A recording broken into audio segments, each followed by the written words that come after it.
Right, and welcome back to the Shardbreaker podcast. We are on episode 2 of Mistborn, The Well of Ascension. We've read chapters 7 through 13 this week. My name is Midnight, I am the host, and I am here with Mythic. Hello. And Darkness. Hi. So unenthusiastic. Oh, I'm sorry. Do I need to be more enthusiastic? No, not you, Darkness. Miss Tired? Huh? Miss Tired? Look, I'm doing better than last week, okay? Even though I was very stressed when I first came on voice call. I'm just saying, if you misspeak, Doing my best here, okay? Anyways, shall we start with Chapter 7's epigraph? So Chapter 7's epigraph is, I speak of us as we, the group, those of us who are trying to discover and defeat ruin.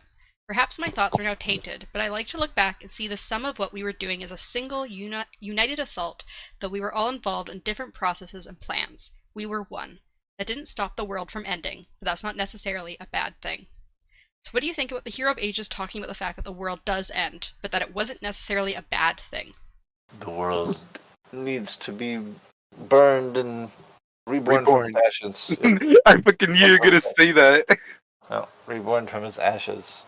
So when they say that the world ends, do you mean that, like, do you think then that it doesn't mean that the world technically ends? Like, it ends, but not, like, fully? Just means it's, like, changing again? Yeah, the world as we know it ends. Do you think that means that they're gonna win, or are they not gonna win against ruin?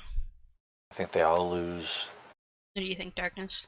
I think it's more of that front of, like, if you're on a battlefield, it feels like the whole fucking world is ending because everything around you is just dying and fighting and like that. So I feel like they've lost, at that point, they've lost so much, it feels like the world has ended. But they feel like it's not that bad because, well, of the outcome. Well, I mean, because, he already lost his love of his life. That probably... Oh my god! His world ended there. Alright, so we have a Tensoon chapter, which we get 3 of them, which makes me very happy. I love the Tensoon chapters. You just like Tensoon. I do like Tensoon. I also just like learning about the Kandra stuff. The Kandra stuff is fun to me. You just like Tensoon. Like, Tensoon's romance. He's a little weird. So we have Tensoon's point of view as he forms around bones he has been given. He notes that he has spent centuries eating and digesting humans, although never killing, as it was against the contract. He had been in the prison pit for a year and had forgotten what it was like to be in a human body again. He opens his eyes and breathes through proper lungs for the first time since going into that pit, and finds that the world is full of light and wonder. He gets onto his knees and then looks at his arms before feeling his face. He thinks that he has enough experience to create a human without replicating a specific one, that he likely doesn't look very attractive and possibly even grotesque. So what do you think about Tensoon's skill of forming a human body without needing to replicate a specific one? Sounds like a god. Suddenly everyone in this fucking book is a god. Yeah, I mean, that just calls everyone a god at this point. Yep, everybody's a god. Everybody has some bits of godly power. Hell, as human beings, we have godly power. We create life. Technically, don't most things create life? Exactly. Most things have godly power. Oh, go ahead. I was going to ask what the question was again. What did you think of Tensoon's skill of forming a human body without needing to replicate a specific one? That's just him showing off, babe. It is, honestly. He's like, look how fucking badass I am. He's like looking down, he's like, yeah, I did that. So he even gloats later about it too. Yeah, he does. Because Varcel's being a fucking asshole. So Tensoon looks up and it's described that he's in a cavern lit by glowstone, which is a large porous rock on a column base with bluish fungus growing on it, which is what actually glows. Thus the whole area was lit by dim blue lighting. Tensoon notes that he knows most Kandra at least up to the 6th and 7th generations, and thus knows his captor is Varcel. Tensoon also notes that Varcel is wearing a true body, which means he is using fake quartz bones made by a Kandra artisan. Varcel also has his skin translucent so that his bones sparkle slightly in the dim lighting. They just sound like a lot of fucking what are the things called in D&D? Rock people. Rock. They sound like I can't think what they're called. Rock people? Yeah, give me a second. I don't know. My question was going to be, though, what do you think about Varcel and the use of his fake bones being called a true body? I wonder what makes that a true body and not like... Is it because... So, I feel like... It didn't explain it, right? These chapters? So the most they explain about true bodies is that they are made by Khandra artisans, and that generally the Khandra like kind of pick out materials and like how they want to look themselves, and that they Well, don't use real bone. I assume it's like, oh, I don't need no external like bones from any other creature, like that type of stuff. Mhm. I can just like build a body for myself, and that's why it's like true. What is it? True body? True body, yeah. Yeah, that's why they call it true body, because it's literally just themselves and their like choices of, Their imagination. I guess, yeah. Do you have anything to add to that mythic about Varcel and the true bodies? Yeah, that's kind of what I figured true bodies were too. Just their like what they would see themselves as, basically. Also, for some reason, when I saw that it was like clear and sparkly, for some reason, I was like, this dude is like emitting like princess energy. You got sparkly bones. Yeah. He likes to sparkle. No shame in that. There's one in specific we see, I think later in the chapters, that I I think it's in the really third like. chapter, or is it the second Tensu chapter? I'm not I sure. think it's the third. Mhm. But I really like that one. It's cool. Milan, I'm assuming. Is With it the her, wood one? yeah, with her wood body. Yeah, yeah. That's Milan. Yeah, the wooden shit. Yeah, that was pretty cool. Yeah, we'll get to that later. So yeah, this also causes Tensoon to realize that he. Tensoon's love for sure. He seems annoyed with her, honestly, but. Yeah, I ship them for Okay. sure. Ship them. Yeah. Way better pair than Tinder and Sage. So this also causes Tensoon to realize he has made his skin opaque and wonders if it's because of the fact that they gave him human bones, which is meant to be an insult. Yeah. So apparently, I guess you'd normally give them their true body bones, and they're like, nah, have some shitty human bones instead. So apparently in the past, Tensoon cursed when he had to use human bones instead of a true body. So I guess he has a true body set of bones somewhere, but we don't know where. Gonna be obsidian. Be insane. Varcella speaks up, stating that he finds it ironic that his random choice of bones have been ones that Tensoon had used before. However, Tensoon thinks that these are not bones he has used before, and his skill in creating a body around these bones had made Varcella assume that it was a body he knew. Tensoon smiles and tells Varcella that he had not used these bones before, which Varcella seems to reluctantly accept.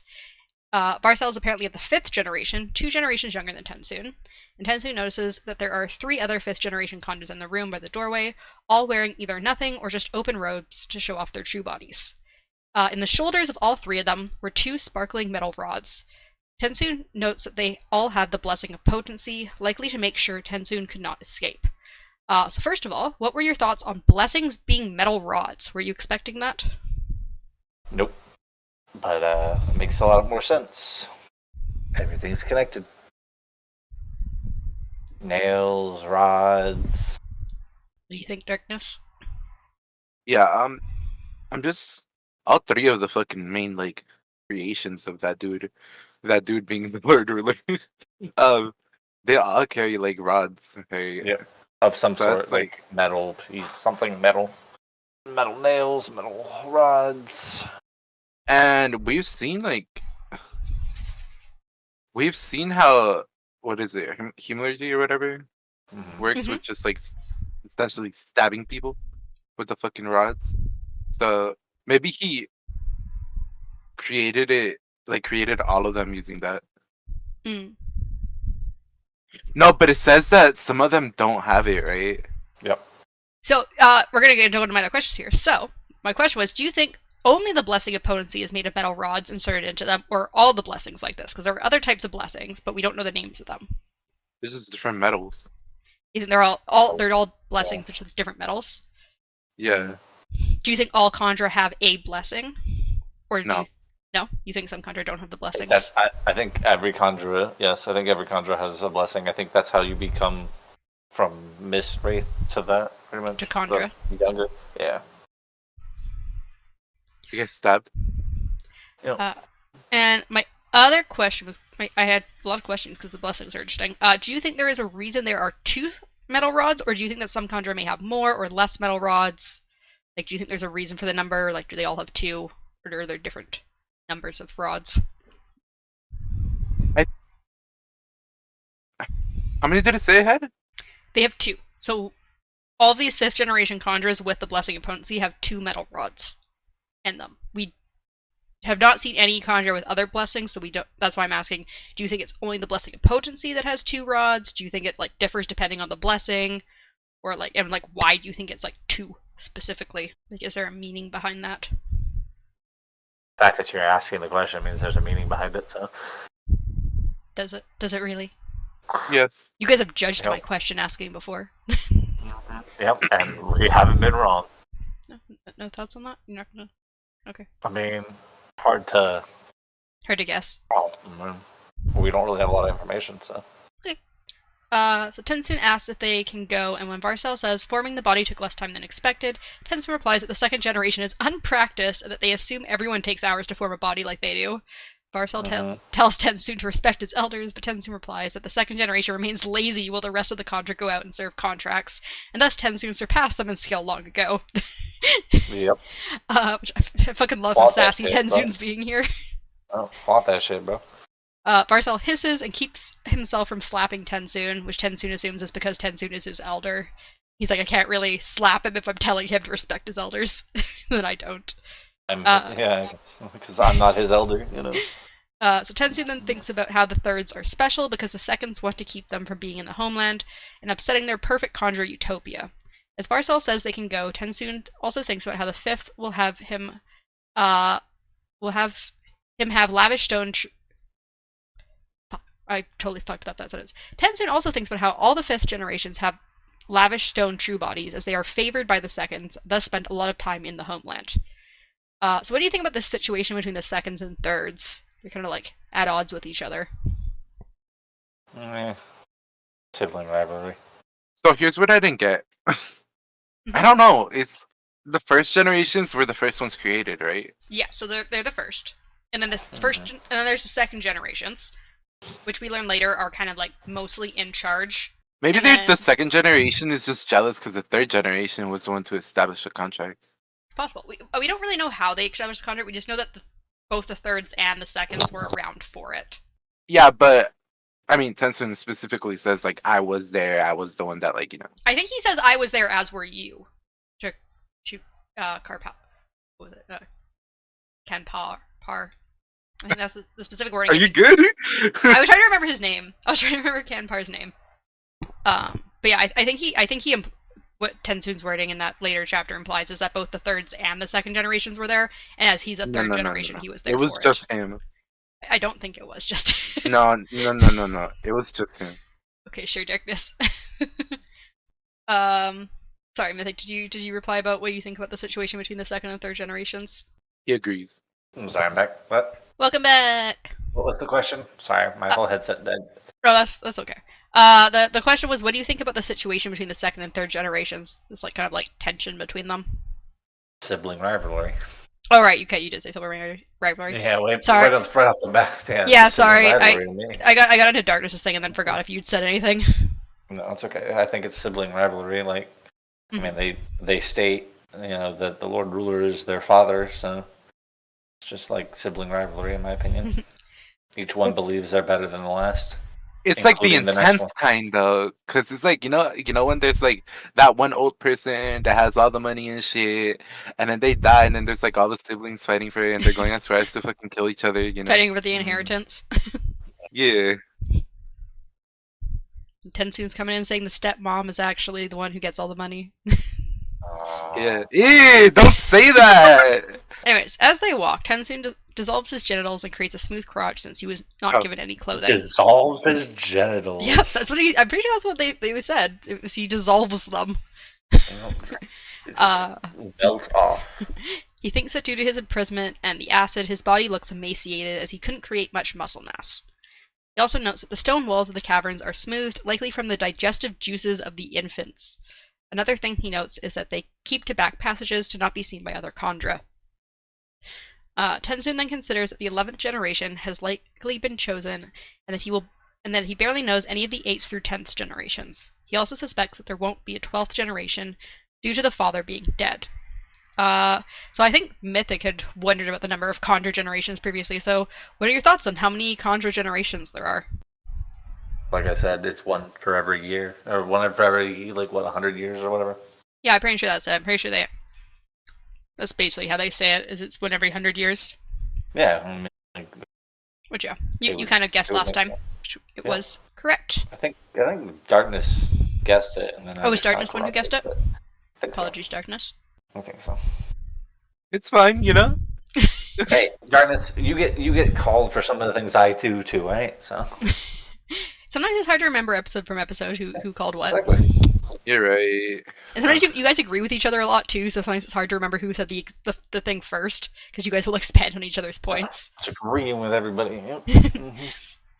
Well, I mean, Darkness comes up with really good points, so You I gotta both agree do. with him sometimes. You go And Start- Mythic just fucking like does some voodoo shit that actually accurately, depicts everything. So. That's just 'cause I'm good at books, alright? I'm good at figuring out what a book's about. Yeah, because you totally read all the chapters. Man. So I don't read books. So the final thing that Tensoon thinks about is that he finds it ironic that Or, conjure I form. just sleep and listen to it through osmosis and get it Oh all. my gosh, like that one time. Anyways, yeah, so the final thing that Tensoon thinks about is that he finds it ironic that conjure form their true bodies into human shapes even though they hate humankind. He thinks that myth race are more true to themselves and that their combination of human and animal bones are artistic. He thinks that his people are strange, but they are still his people even if he betrayed them. Tensoon then thinks, as they approach the Trust Warren, the conjure's most sacred place, that he must convince the first generation that he was right to betray them. And I didn't really have a question for the end of that because we do get into all of that, his reasoning behind it later in this episode. Mhm. So, Chapter 8, our epigraph is, "It is too easy for people to characterize ruin as simply a force of destruction.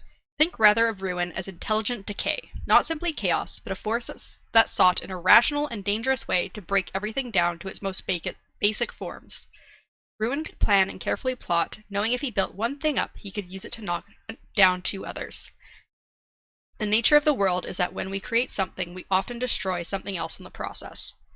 So what do you think of this description of ruin? I mean, Technically, I feel. Oh, I'm sorry. no, it's fine. Pretty accurate, I think. Technically, I feel like in the end, ruin is gonna fulfill its purpose, but it is gonna get defeated, and as the thing said, things get ruined. It gets what's it called, decayed, and then it gets built anew. So Yeah. Burn everything to ash. I think it's also kind of a little bit of reasoning behind the name ruin instead of chaos or something. He's not just chaotic destruction. He plans. So we have Vin's point of view as they leave Vedaton, with Finn feeling like her and Elend were killing 100 of the villagers. This was because they were traveling out in the mists, and since the night she had freed the power of the Well of Ascension, the mist had killed people. People at random from the villages began to fall to the ground and have seizures as the mist appeared.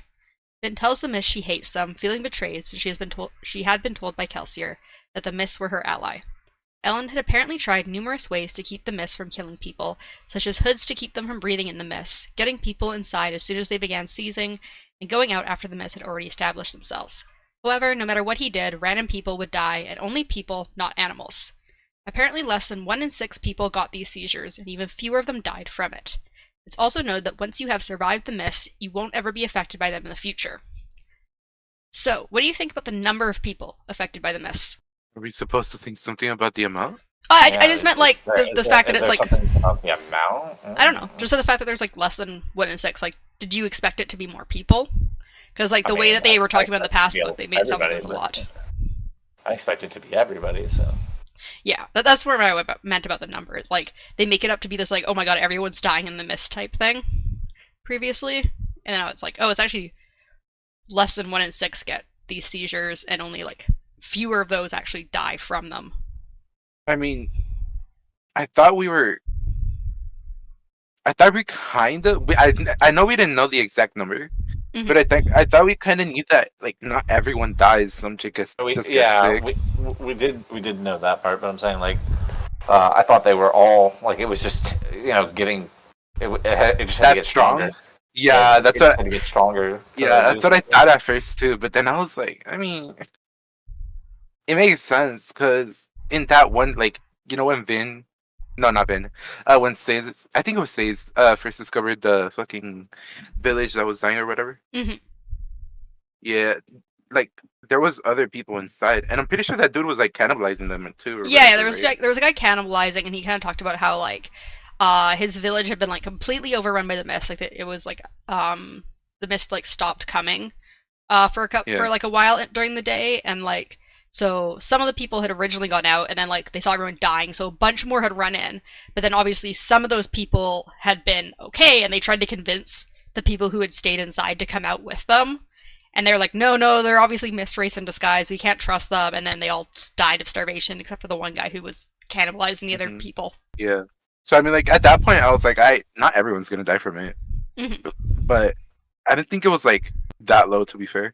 Yeah, this is the first time we kind of get like a general number to like kind of approximate how many people are actually getting killed. And they say like Mhm. basically like of these 5,000 people, it's only like 100 that end up dying, basically. Yeah. There's only like 100 of them that die and then become Kolas, Become cool, as I see. Yeah. Um, Darkness is zombie theory, Also, what did you guys think about how the mist will only potentially make you sick or kill you the one time? Like, if you go out one time, you potentially get these seizures. Not everyone does. And then, but though, even if you get the seizure the one time, if you go out again in the mist, it won't happen to you again. It's like a one-time thing. Sounds Maybe like a it's like, disease. huh? Sounds like a disease ruining them. Huh. I was thinking maybe it was the thing the Lord Ruler did to change their fucking like Biology. biology. Yeah. Hmm. So like maybe he made it so that they, if they survive like a certain disease once, they'll be fine through it. You think like because so you think maybe when the deepness was here previously, like if you did go out multiple times, it could kill you, no matter how many times you went out in it. I was thinking more of the ash mounts because Yeah. like Hunger. if you're like born, let's say, and you don't die instantly, then like you're able to breathe like the ash and stuff, so you'll be Mm. fine. So you think it's more like very sudden, kind of instant evolution kind of thing, or like a Yeah, mutation. like an adaptability sort of like ability. Mm. Okay.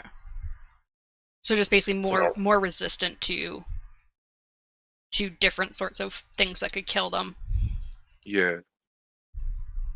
whether it be like disease or I don't know, whatever else, ash, like things that can poison your body if you breathe it in. Yeah, I feel like it would be like airbase, because technically that's what the Lord Ruler was, trying to fucking evade. But Mm-hmm. Do you have any thoughts on Darkness's theory, Mythic? This is always right. uh, So Vin hears Lord Fatrin and Ellen speaking, and Lord Fatrin is upset about the people dying, and Ellen tells him that they have to get through the mist this one time and to let people know that they'll be safe from now on. Vin then tells Ellen they murdered these people and they should have given them a choice, but Ellen replies that they would have eventually been overtaken by the mist in their village, and that it's better to bring them closer to Luthadel where they can still grow crops. Ellen then says he'll get the Kolos to bury the dead, and that tomorrow the Kolos can carry any who are still sick, and hopefully they'll get to a canal so they can move the sick easier. We then skip to the next day, with Finn walking with the large group of around 5,000 villagers. Ellen is riding with the town leaders, so Vin is walking alone with her one Kolos. She can feel her Kolos trying to get free of her control, but she wouldn't let it get free and attack her. She glances over at the Kolos and it tells her not to look at him because she doesn't think that he is human. Vin says that he isn't human, but the Kolos replies that they will be once they kill the humans and take their cities.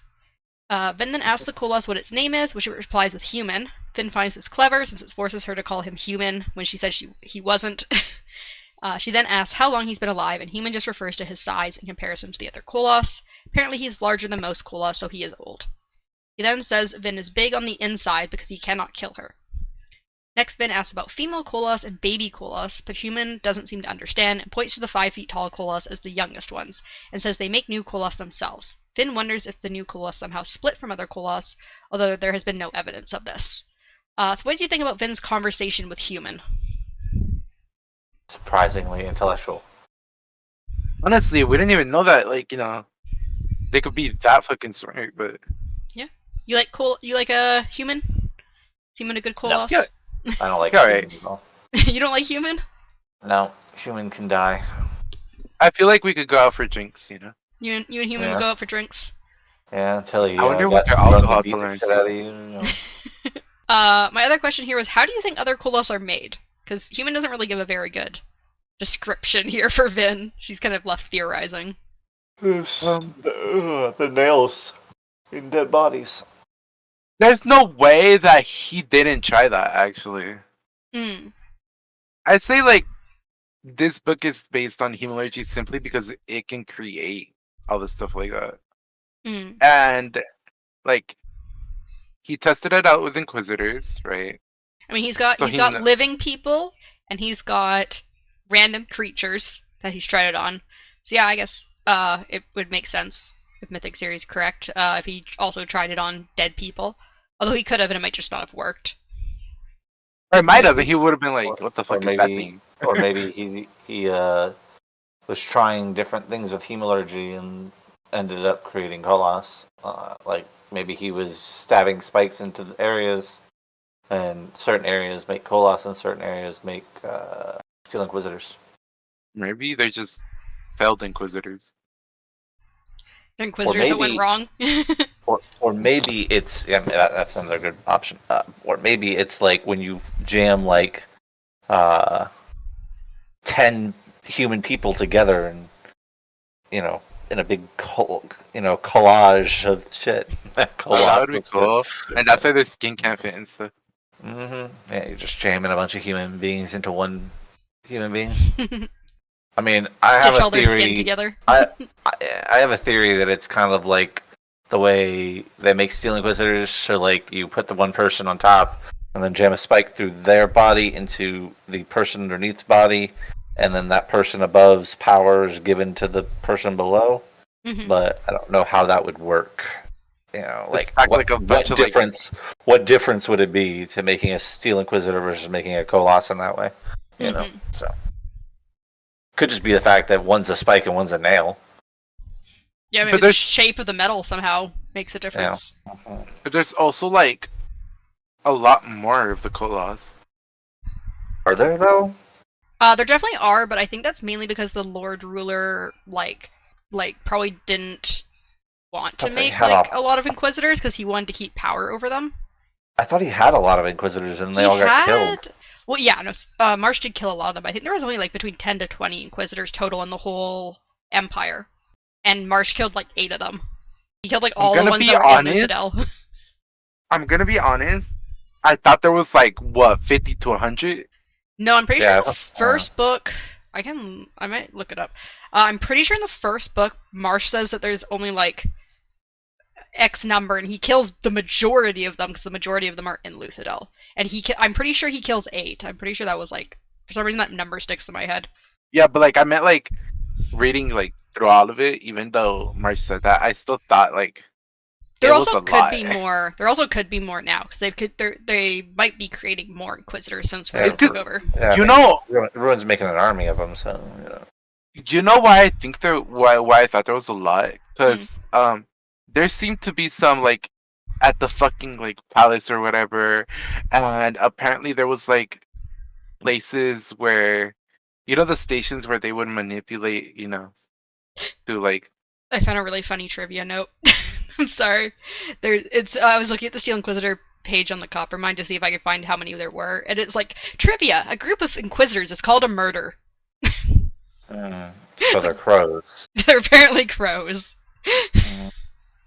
Sorry, you keep going, Darkness. I apologize. That made me laugh. I forget what they're called. Crows. No. The little fucking places they were at, so they can like manipulate and emotionally pull like or whatever. Oh, they found the writers? Out about. I guess I don't know, sorry. but like, didn't they have like a group of Inquisitors doing that?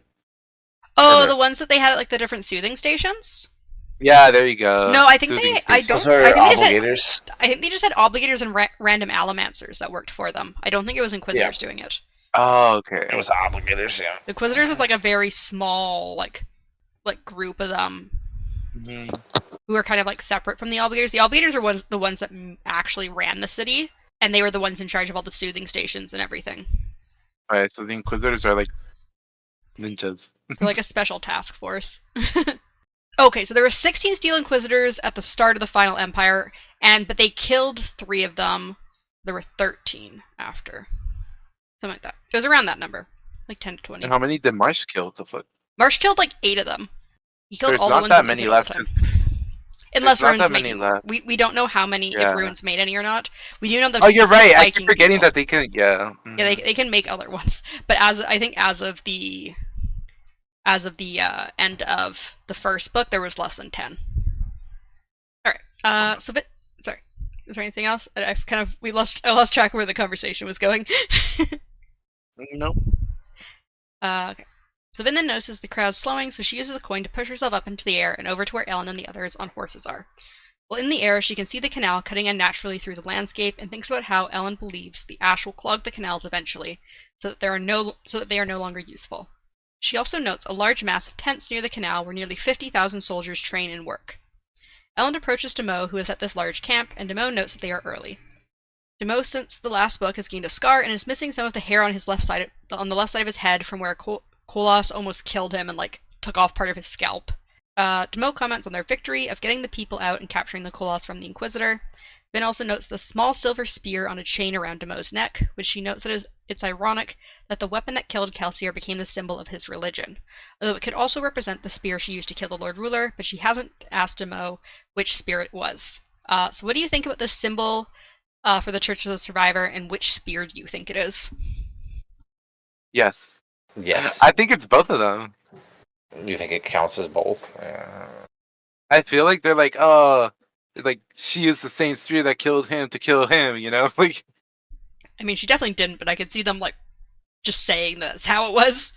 yeah. It's how rumors get started, how myths are made. Yeah. Do you have any thoughts about the spear being the symbol of the survivor? I mean, I think it is the one that killed him, because that's where this all started in the first place. But yeah, and that's mostly what all the Scots saw. They didn't really see her kill the Lord Ruler, but they did see Kelsier die to the Lord Ruler. Yep, and that's where it started anyways, so why wouldn't it be the thing that made him a martyr? What I was going to say was when they talked about what Demoux, right, about how his scalp, whatever, was taken off and all that, I was like, I really hope when we see Spook again, he's not injured, because I wanted to see the injury, I want to read the injury happen. He's missing half an eye. Half an eye? I think he's gonna be. I mean, I have this theory that Spook is gonna somehow lose sight, his actual sight, or his fate, his eyes are gonna get cut, and he's not gonna be able to see anymore. Well, we do know Breeze and Sazed are gonna be heading off towards where Spook is. We could just ram spikes into his ears, you know? Into his ears? Yeah, so he can hear better. He can hear the blue lines. He's like, what is that shimmering? I hear metal, oh my god. I hear blue. I hear blue. Ah, jeez. Alright. So Demoux knows... What does blue sound like? I don't know. I mean, you're the closest to it, Midnight. What? Do you mean I'm the Midnight. closest to it? Midnight, the color midnight is I see. closest to blue. Right. Blue definitely sounds like fireworks. So good luck. He's gonna be just deafened Oh constantly. god. Crackle, crackle. It's a blessing and a curse. I don't know if it's even I don't think it's a blessing. So Demoux then notes that they were able to dredge up the southern bend of the canal, which will allow barges to go through. Ellen then tells them to send one barge to collect the supplies left in the town, and then another to send the refugees to Luthadel. Ellen introduces Fatran and says he is in charge of these people and to respect his wishes as long as they are reasonable. He tells Fatran that his people need to begin farming and that they will accept any men that want to join the army, though he says he won't force them because you can't trust a soldier you force into an army. Demoux then asks about the location of the next supply cache, which Ellen replies is in Fadric City. Demo replies that Set will be happy that they're finally going back there, as he's been complaining for the last year. Ellen jokes that Set may just leave them if they take back his city, but Demo replies that with how Vin scared him last year, he won't. Vin notes that Demo's eyes have too much respect in them when he looks at her, and thus he doesn't joke quite as lightly with her as he does with Ellen. She notes that she doesn't like that Ellen is with the Church of the Survivor, but sometimes there are things you just have to ignore.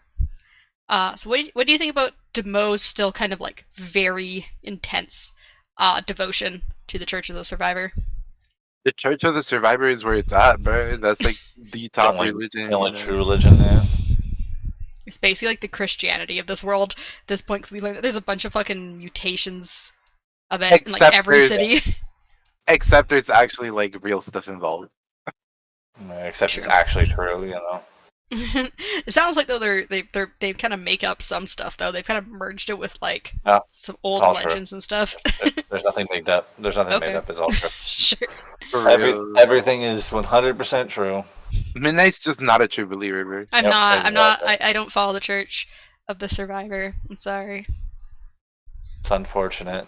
She probably follows one of those fake religions, you know.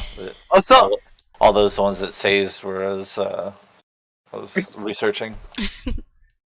I wonder how fast you can like turn on and turn off your like elemency. What do you mean? Like, let's say you turn it on, right? And then you turn it off, and then you turn it on again. Oh my god. Let's say you're like repeating it, turning it off and on again. Like you know, like how fast can you do it? I don't know, probably pretty quickly. How fast are you? How much stamina you got, Darkness? Oh my gosh, shut up. To actually answer the question, I'm assuming it'd be like just like taking in a breath or something. Like you could do it as quickly as that. Okay, but if I do it fast enough, I'll pass out. I mean, yeah, I'm sure if you like surged like pewter or like an intense amount of tid, you'd like fucking give yourself like a fucking seizure by like the lights going bright and dark and bright and dark and bright and dark. It's just like a little light show. It's like a rave, but just you can see it. I would fucking laugh so hard if it is like. That's what Spook does to entertain himself. Turns the lights on and off. Yeah. Just flicks the lights on and off. Seizure. Yeah, hopefully he doesn't have epilepsy. Everyone's just wondering why he's like dancing like rape like randomly. Yeah, randomly dancing. Yeah. Spook, are you okay? I see colors everywhere. Guys, I can hear the sounds of the metal. You're like, I think we need an intervention, Spook. I think your tin addiction has gone too far. Tin addiction. Oh my god, could you just imagine that like all the missings, they're really just addicts? And Mistborns are just addicts of everything. Oh god, they're super addicts. Yeah. I've tried every drug. They're all good. They're crossfading. Alright, anyway, so Ellen then tells Demo to call a meeting in the evening and to let them know once Sazed has arrived. Demo asks about the context of the meeting, and Ellen replies that it's about conquering what is left of the world. That's where chapter 8 ends. But there's nothing left of the world. There's apparently at least 2 cities left. Nothing is left. It's all gone. And then chapter 9's epigraph is, Allomancy was indeed born with the mists, or at least Allomancy began at the same time as the mists' first appearances. When Rashek took over the power of the Well of Ascension, he became aware of certain things. Some were whispered to him by Ruin, others were granted to him as an instinctive part of the power. One of these was the understanding of the 3 metallic arts. He knew, for instance, that the nuggets of metal in the Chamber of Ascension would make those who ingested them into Mistborn. These were, after all, fractions of the very power of the well itself. Reservation. So are the mists and the deep mist different then, since the mists came at the same time as Allomancy? Or do you think Wait. What was the question? Are the mists and the deepness different then, since the mists came at the same time as Allomancy? Because, from what we know of the timeline, deepness came, and then it was like probably a while, like it was like a bit of time, like 5-10 years or something. Elendi's like doing shit, thinks he's the hero of ages and comes to like take the well. Rashek kills him, and then Rashek learns of Allomancy. And so And the mist comes. It says Allomancy was born with the mist, or they became at the same time. Do you think that's just like because of how short a period it is that they're just saying, well, it's about the same time? Or do you think that the deepness and mists are different, and the mists technically came when Rashek ascended? I think the mist came when he started fucking with the world. Yeah, I agree. But to answer your question, I've never really thought the mist itself was like the entire deepness. I just figured it was like a part, like it's something that's being used. The deepness seems more like something that's like, ruin, really. But so you think the deepness is just a word for ruin, and that ruin was just using the like mist? they didn't obviously know the god's name, so they called it the deepness, or it's something that ruin did, like a byproduct of what ruin did. They saw as what they called the deepness. Okay. I think the deepness is his own entity. You think the deepness is completely separate from ruin? Yeah. Okay. Do you think it's an enemy of ruin, or an ally? I don't think Ruin has friends, so.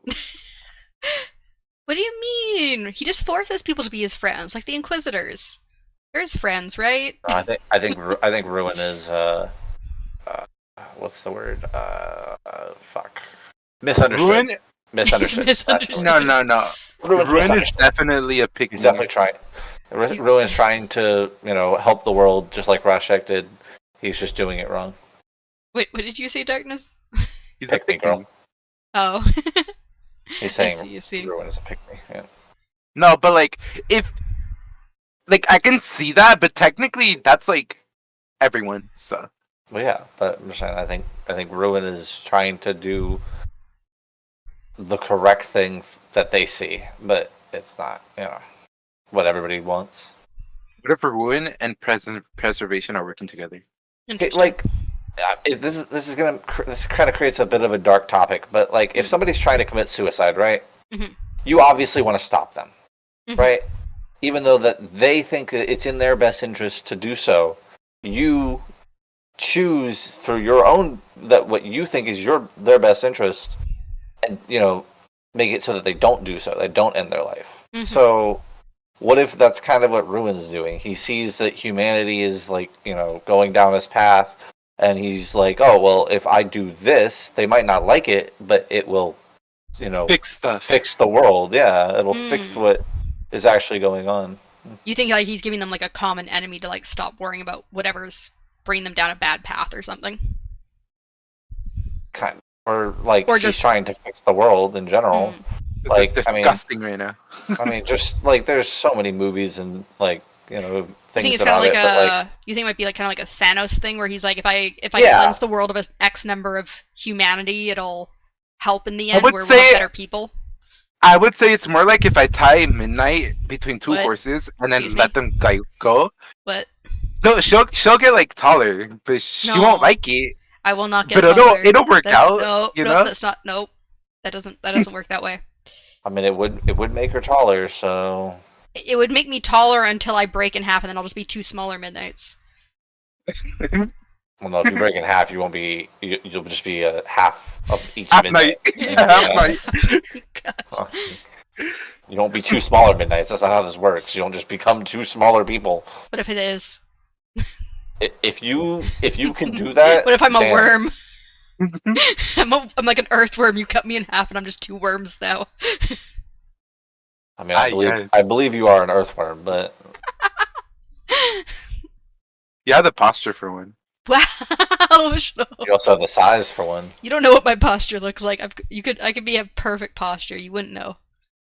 Definitely can't tell that I'm like leaning back in my chair right now.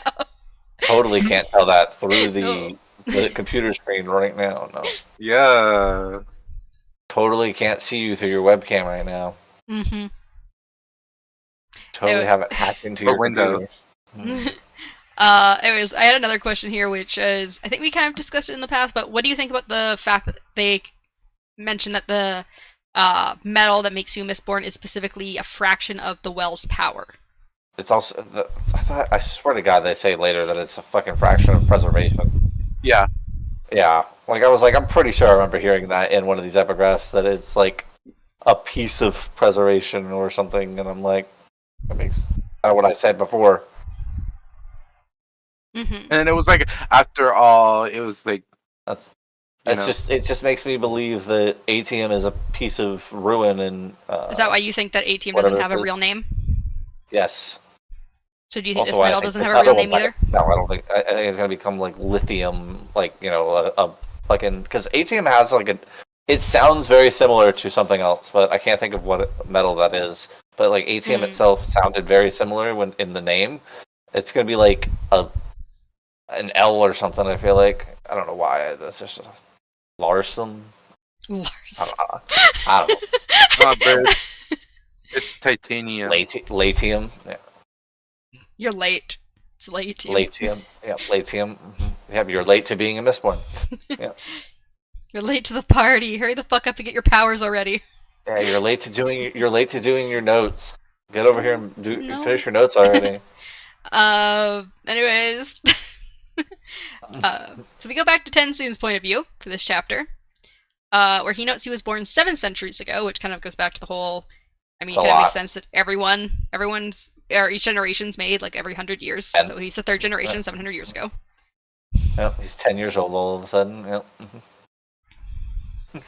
Pretty old. But when the Conjure were, and the Conjure were still new back when he was born. The 1st generation, however, had apparently given over control of raising the new Conjure to the 2nds already, and the 2nds don't feel like they did well with the 3rds. So like the 1st generation basically raised the 2nds, and then we're like, yeah, we're done. We don't like kids anymore. you take over. I mean, they got old. I mean, it makes sense. And so the 2nds don't feel like they did well with the 3rds. They wanted a perfect society of individuals who followed strict rules and respected their elders.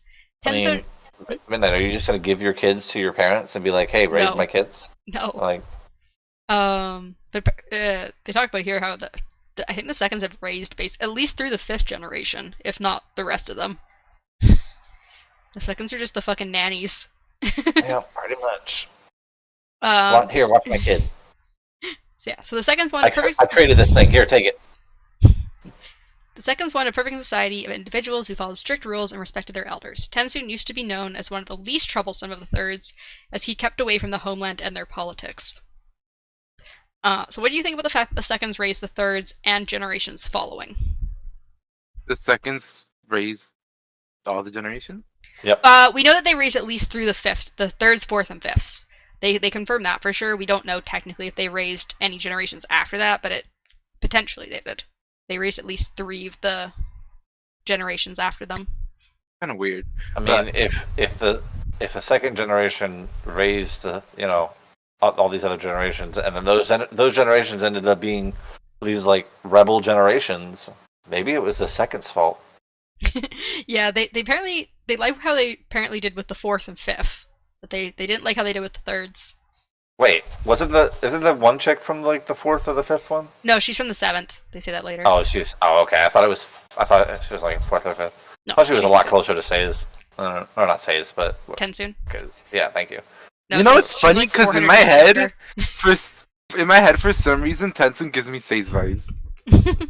Tensoon is the sayest of the 3rd generation because he's Yeah, the least troublesome, but also the most rebellious because he broke the contract. I mean, it's kind of a similar story. Sage is like, oh yeah, I was the least. I was like, I'm so like quiet, reserved, but I'm also like the most troublesome keeper out there. Yeah, pretty much. My other question here was, what do you think of the other 3rds are like if Tensoon is the least troublesome one? They're probably fucking terrible people. Well, wait, no, because didn't they say that the guy he kills? Yeah, so we know that Orisur is also yeah, a 3rd. And I We mean, don't we didn't really get a know lot much of. We about didn't get a Orisur, lot of. Yeah, we didn't get a lot of him, but Maybe they don't like him because they were just fighting against him, They obviously like him, and they obviously liked Orisur enough that they created a whole trial about him, right? Well, that was just. I think it was more against Tensoon. Yeah. How dare you kill my child? Well, how dare you kill one of your own? Your brother. There's totally nothing else. We have no other intended things after this. This is the whole reason for this trial. Technically, wouldn't they be committing the crimes too? Because they're also killing them. Yeah, but they're doing it through judicial things. Yeah, they consider it different because it's like a trial. They did it through the contract. Yeah, he did it of his. Which honestly should be more sacred, but whatever.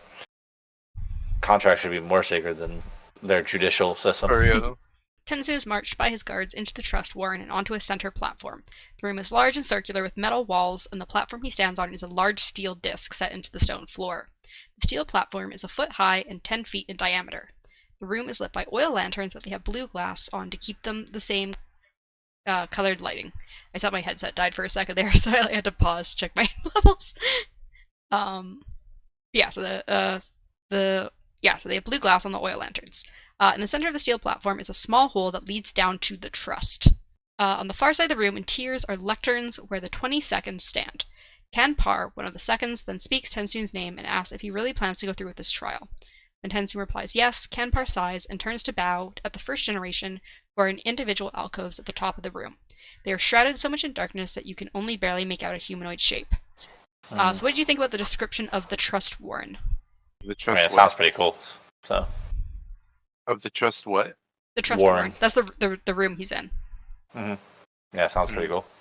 I mean, I guess. The little alcoves up top reminds me of Warbreaker, how the gods sit up above everyone. Mm-hmm. Go ahead, Darkness. I kind of pictured it like Hunger Games type of shit. I pictured it more like the Star Wars one, where they all meet in the Star Wars. Oh yeah. Alcoves that are all up in the thing. They got like fucking the balconies and shit that come out. Yeah. I pictured it like sort of like stained glass type of stuff though, like kind of like the Hunger Games where like they're watching them try to convince them and stuff. Yeah. Yeah. A lot of different pictures here, That's cool. Did you have any thoughts about all the metal used in the room? I think you're going too much into detail in rooms. I don't know. No. Oh my gosh. No. I'm just gonna stop describing things. Stop. No.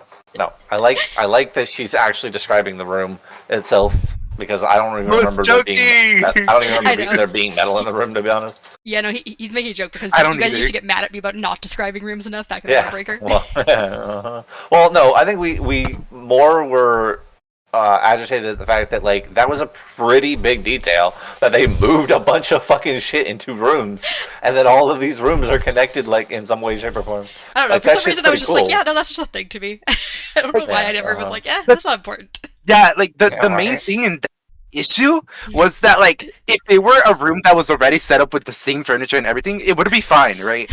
But if they moved all of it, yeah, they're and I mean, I like the shit later about the fact that pretty much they destroy it all too. It's oh well, you've used this, now we have to destroy it. Bro, how much shit? How can you just keep doing this? It's the fact that how are they even keeping force? But yeah, I did want to describe this room because it has because metal is always important in this book. So the fact that they have metal walls and a big metal platform. You can only trust what's written in metal, so. Also, what do you think the trust is? Because he mentions that there's a small hole in the center of this steel platform, and it leads down to the trust, capitalized. Maybe it's where they throw all their trusted people, You can be trusted. Here you go. I trust that you know your punishment. I trust that you know what you did. We will put you in the trust now. Here's a trust fall. Do you have any thoughts, Darkness, about what the trust is? Low key, at first I was like, when I heard, I think they said something about the trust before even mentioning that way, but I thought it was somewhere where you create, them. I think they mentioned the Trust Warren briefly, and he says that he hasn't been to the Trust Warren since for a long time. But I don't know if they specifically talk about the trust before now. I think they do bring it up again later though, briefly. They don't really give any detail to it. Trusted any of you in a long time. I don't even know, bro. Maybe they just shove him in there until the fucking decision is made. For months? Oh god. Well, to be fair, I'll come back to you in a month. There, we're gonna throw you in here. That's why it's called the trust, you know. Yeah, you gotta trust him, you know.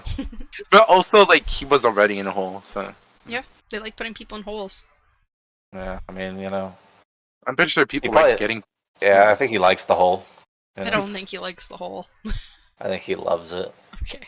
Anyways, I the door blame behind Midnight. Ten soon opens. An adult Khandra, meaning any of the 9th generation and earlier, file in. He doesn't think that he can convince the seconds and has no idea about the first, but thinks that his words may be able to convince the younger Khandra. He knows that the 1st through 3rd generations were small in number due to them being killed by humans in the early days, but later generations had more, with the 10th generation having upwards of 100 Khandra. Tensu notes a Khandra named Yeah. Hmm? Yeah, that's totally the Kanda. Khandra. Yeah, So the Wakanda. Wakanda. You know? Wakanda forever. Yeah. Uh-huh. Wakanda forever. We know what's on your brain. Huh? I said we know where your brain's at. You want to be in Wakanda. We understand. Okay. So Tensur knows a Khandra named Melan enters the room, hoping she wouldn't have been here, and is glad she doesn't run up onto the platform. She has an eccentric true body made of wooden bones and bits of cloth sticking out of her head for hair.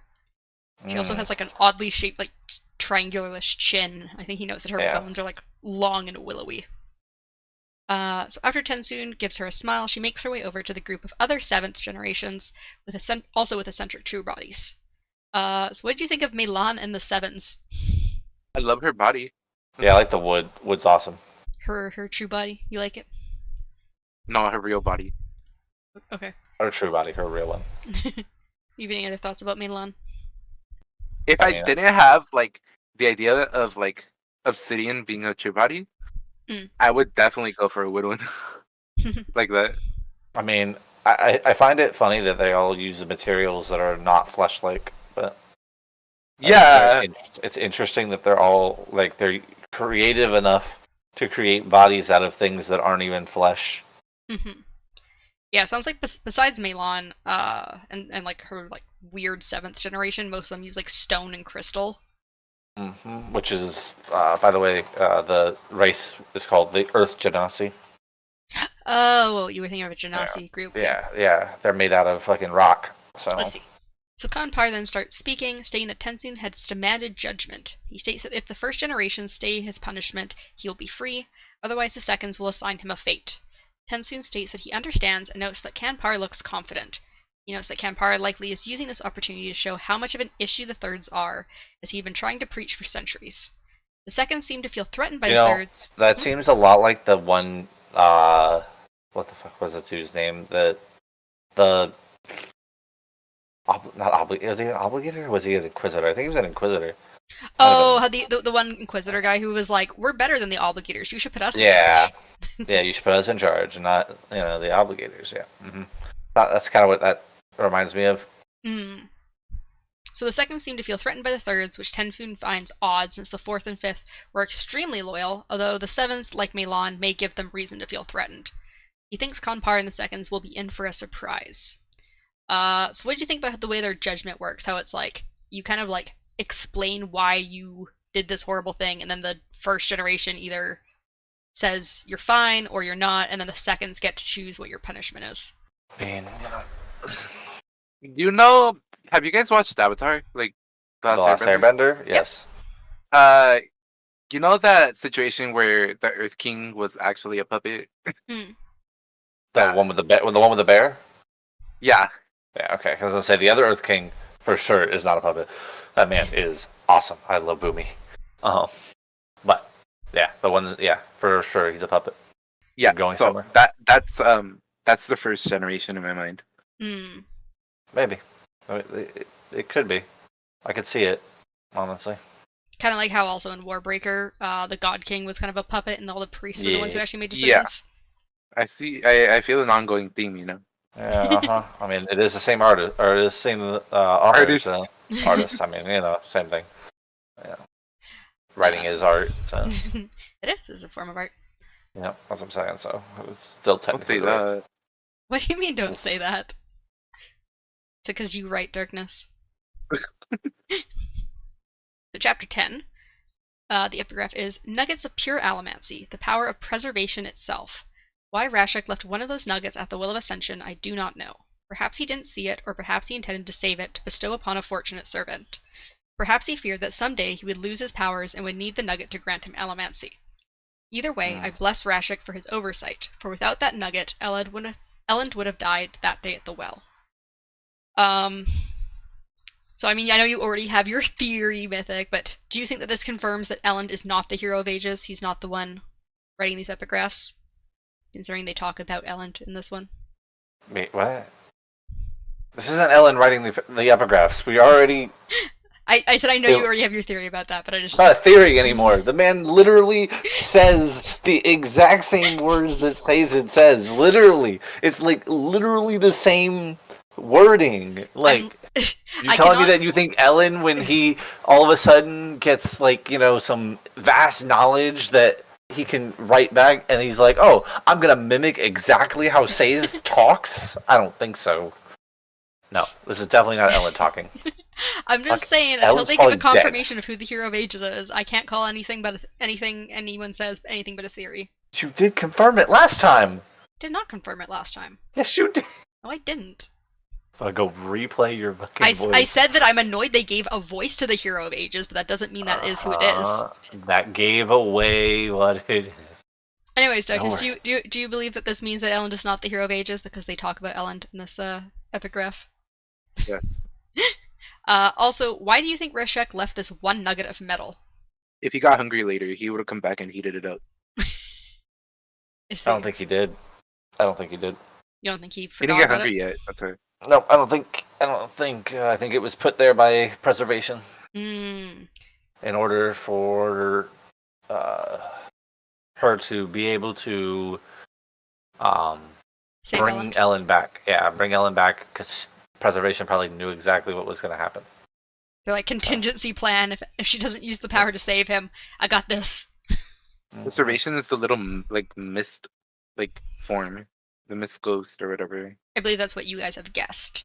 There is no confirmation Yeah. yet. So what he did? Yeah, there's no confirmation. What he did is he watched that whole thing unfold, right? Mm. He or she or whatever. Mm-hmm. And they saw that Vin had released them. They shot themselves a little, and that shit was actually the fucking, you know. Remember, they did find the metal before Ellen got stabbed. Yeah, no, but this is the second time it happens. So there's another pebble there. This okay. There's gonna be another one now. I see. Yeah. I see. I don't know where Darkness is going with this, but keep going, Darkness. No, that's it. That's it. Like There's just apparently another beat of and then that was like the pebble, like the fucking thing that gave allomancy. Okay. So we have Say's point of view for this chapter, as he reviews the Larstaism. Larstaism? Not really Congratulations, you failed again. I don't know how to pronounce it. Larstaism religion. He notes that it isn't very religious, as it mainly just focuses on art, and the religion had focused on donating money to monks who then made paintings and poetry and sculptures. He couldn't find anything to contradict the doctrines, as they really didn't have many doctrines. This religion was apparently one Mare, Kelsier's wife, had followed, as she had been one of the few who had believed in one of the religions he preached.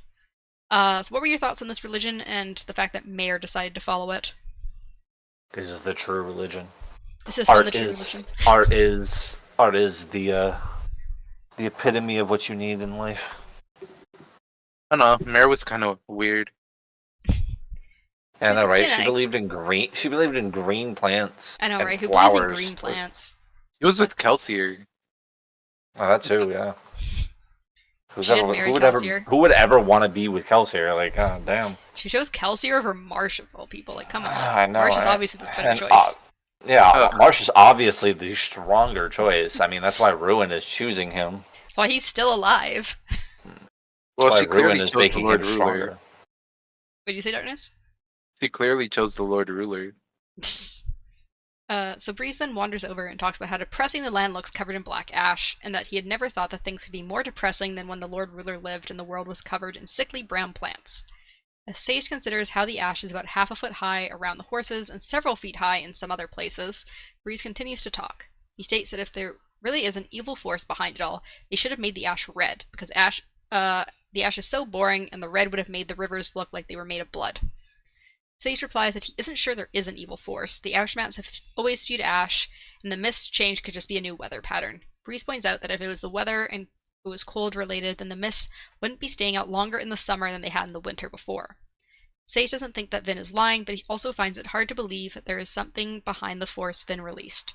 If there was no truth in religion, maybe the world was just ready to end without a cause behind it.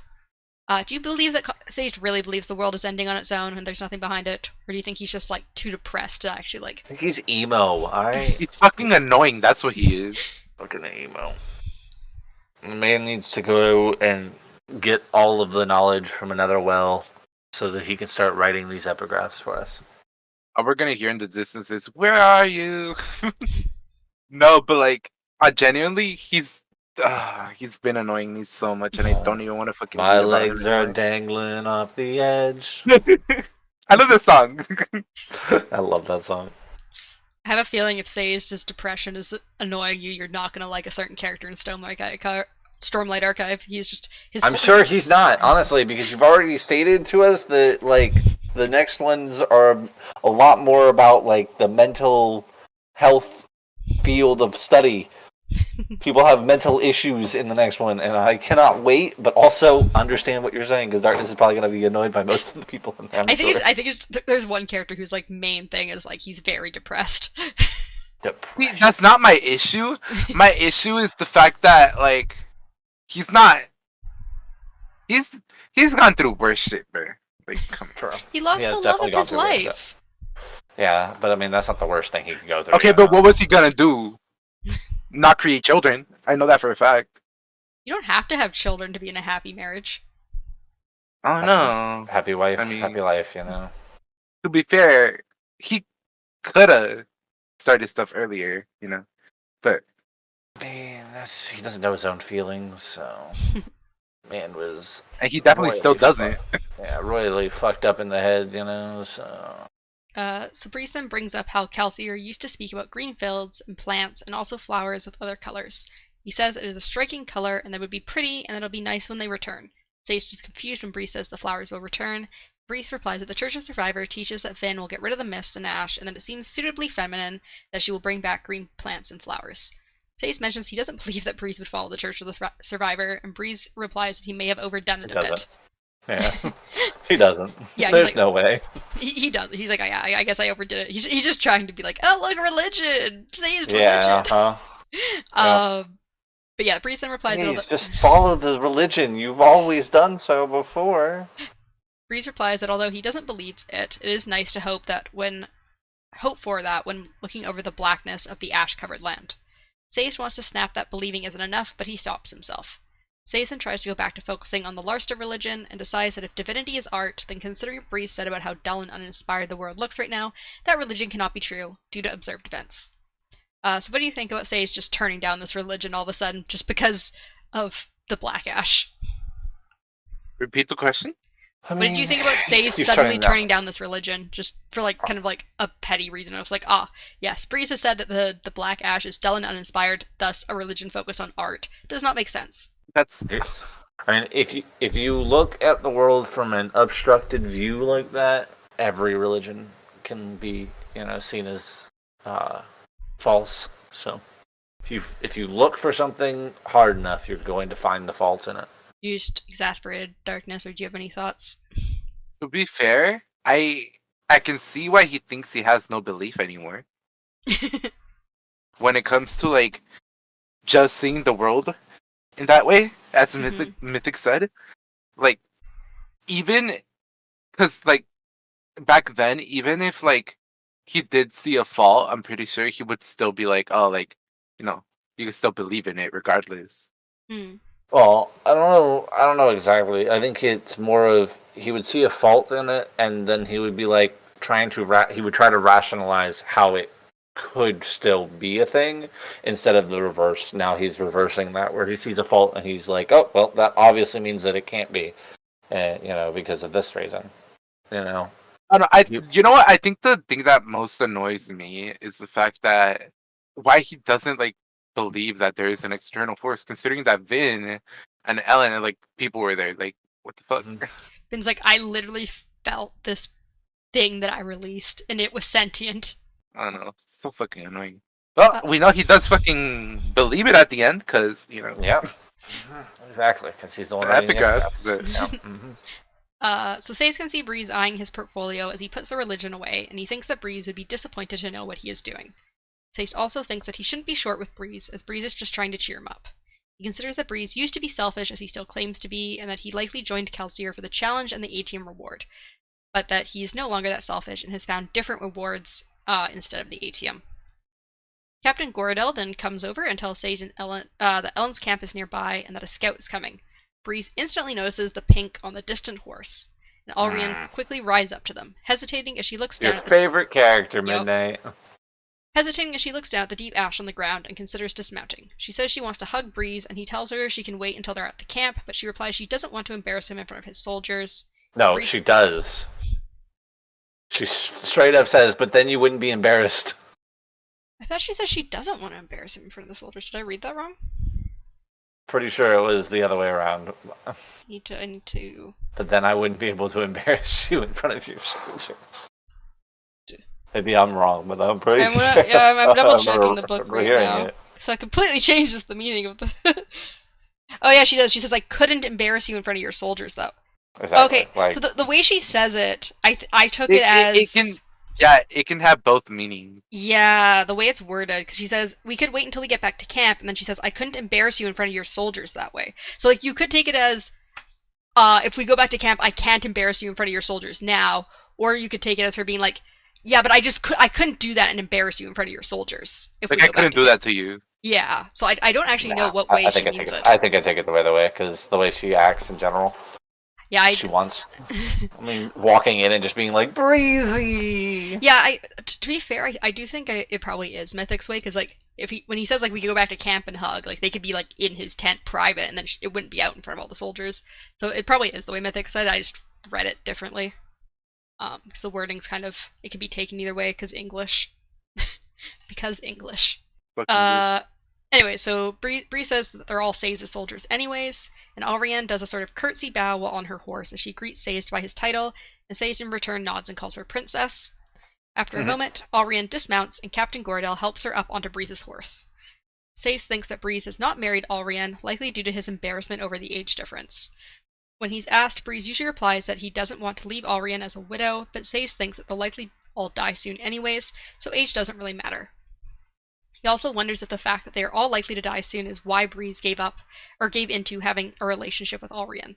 Did you have any thoughts about Breeze and Alrienne's how Breeze and Alrienne's relationship has progressed? It's honestly, goals. I mean, I think much like what because you continue to say you don't like her. I much believe that she coaxed him into, like, she wore him down with her rioting or whatever. I don't think it was just the way they see it. I think she's definitely had a heavy hand in manipulating Breeze into Breezy. where he is at now. Yep, Breezy. God. What do you think about the fact that he hasn't married her yet? Do you think he should marry her? Do you think Say's just right? Definitely. They might as well, considering everyone's gonna die. Yeah, I mean, considering the world's gonna end, you might as well. So Saysen thinks about how society is breaking down and that people need faith. However, the Church of the Survivor was one of the only options right now, and it was too new to have set doctrines. Thus, every city had its own mutant variation of the religion. Recently, Sayce felt hypocritical preaching religions to people and thinks that he will not teach lies anymore. We then time skip to Sayce being in a tent at the camp, washing his face and beginning to shave his head. He then hears Vin ask why he keeps shaving his head as she comes silently into the room. He turns to see her and notes that she still wears a masculine shirt and trousers, but has grown her hair down to her shoulders in a more feminine look. Sayce tells her that General Demeaux has said that she was sleeping, but Vin replies that he knows better than to let her sleep when Sayce arrives. She then tells him that he can keep shaving, but he gestures for her to sit down. Vin then asks why Sayce keeps dressing like a Terraceman servant when he isn't one anymore, and he replies that he isn't sure what he is. Vin replies that he is just Sayce, keeper of Terrace. Sayce asks if he can really be a keeper when he no longer wears his copper mines, which are apparently in a trunk in this tent. Are you glad that Sayce now seems to have his copper mines with him, even if they aren't on his person? Because we know he didn't last episode. A lot better. Like that he has them nearby. Yep. Yep. He's gonna need them. So. It's just knowledge. It's not like it's anything great, To be fair, Not like knowledge is power or anything. to be fair, when he becomes a god, he's gonna get all that knowledge regardless. Yeah, exactly, and we won't need them anyways. So Midnight. Midnight's Do you like, think the Hero of Ages gets all that knowledge though? They get knowledge of who's yes. had the power before, but they might I not think get the they get history of knowledge of the everything. world. I think they get the knowledge of the world. Like, well, I mean, okay, Didn't we discuss that? Like, yeah, they get knowledge not just of the power, but also about beyond, the surrounding yeah, stuff. Yeah, So he, yeah. the I only believe. the only thing Go Sorry. on. the only thing they won't get is like knowledge on how to use the power. Well, I think he says that he Um, has knowledge of the Hero of Ages has knowledge of how Rashek has like used the power in the past and like what exactly he did to try and fix things. But I don't think it says he technically has knowledge of like everything that happened in the world, just what people have done with the powers and the history of the powers. But he doesn't It's actually not know. just the powers. It's definitely not just the powers. No, I swore I remember there being. I'm pretty sure I've read that it gives you like knowledge of knowledge. that Yeah. world specifically. Yeah, like it gives you like vast knowledge, kind of idea. Like, Especially like because So, how would so Chapter wait, because 2's epigraph says, I became familiar with the power itself, with its history, and with the ways it might be used. He knows they know how to move a planet in the sky, they don't know where to place it. Chapter 3... Nope, that's just talking more about the strength you have to use the power.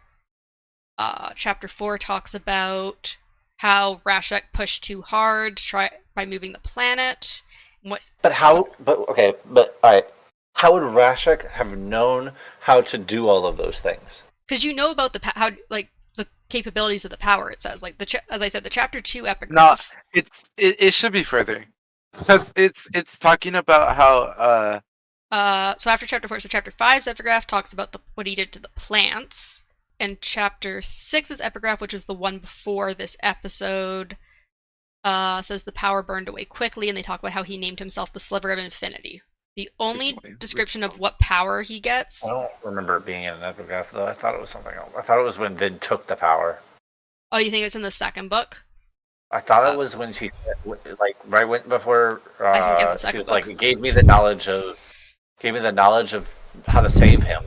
So like, who would have given you that knowledge? Based though? on that and what we've read in the epigraphs, like it gives you information on how to like how plants work, power. how to make plants, how to like move a planet, how to like make mountains. But it doesn't talk about like history of people. It just talks about like the like laws of the universe and like laws of like how planets and like plants and organisms work.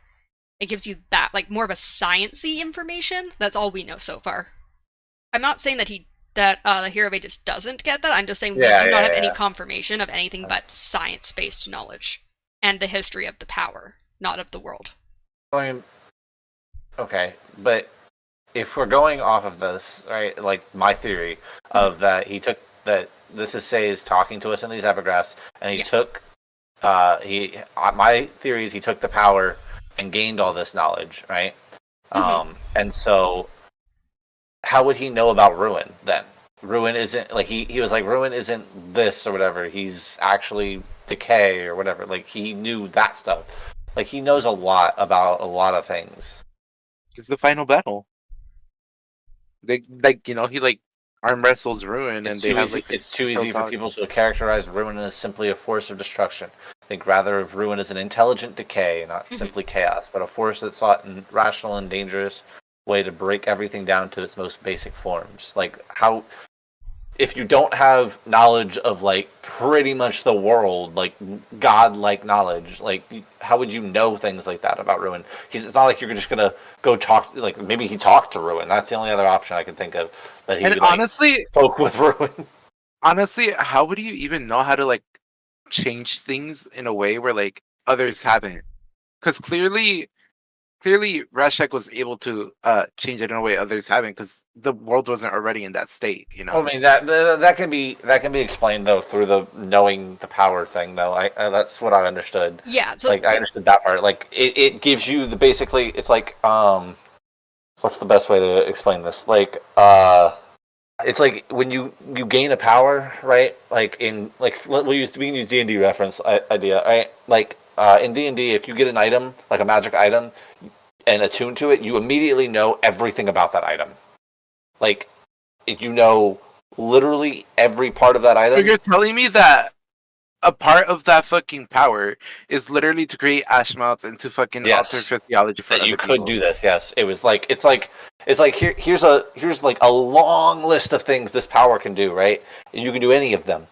Basically, you can mold the earth. You can basically be God.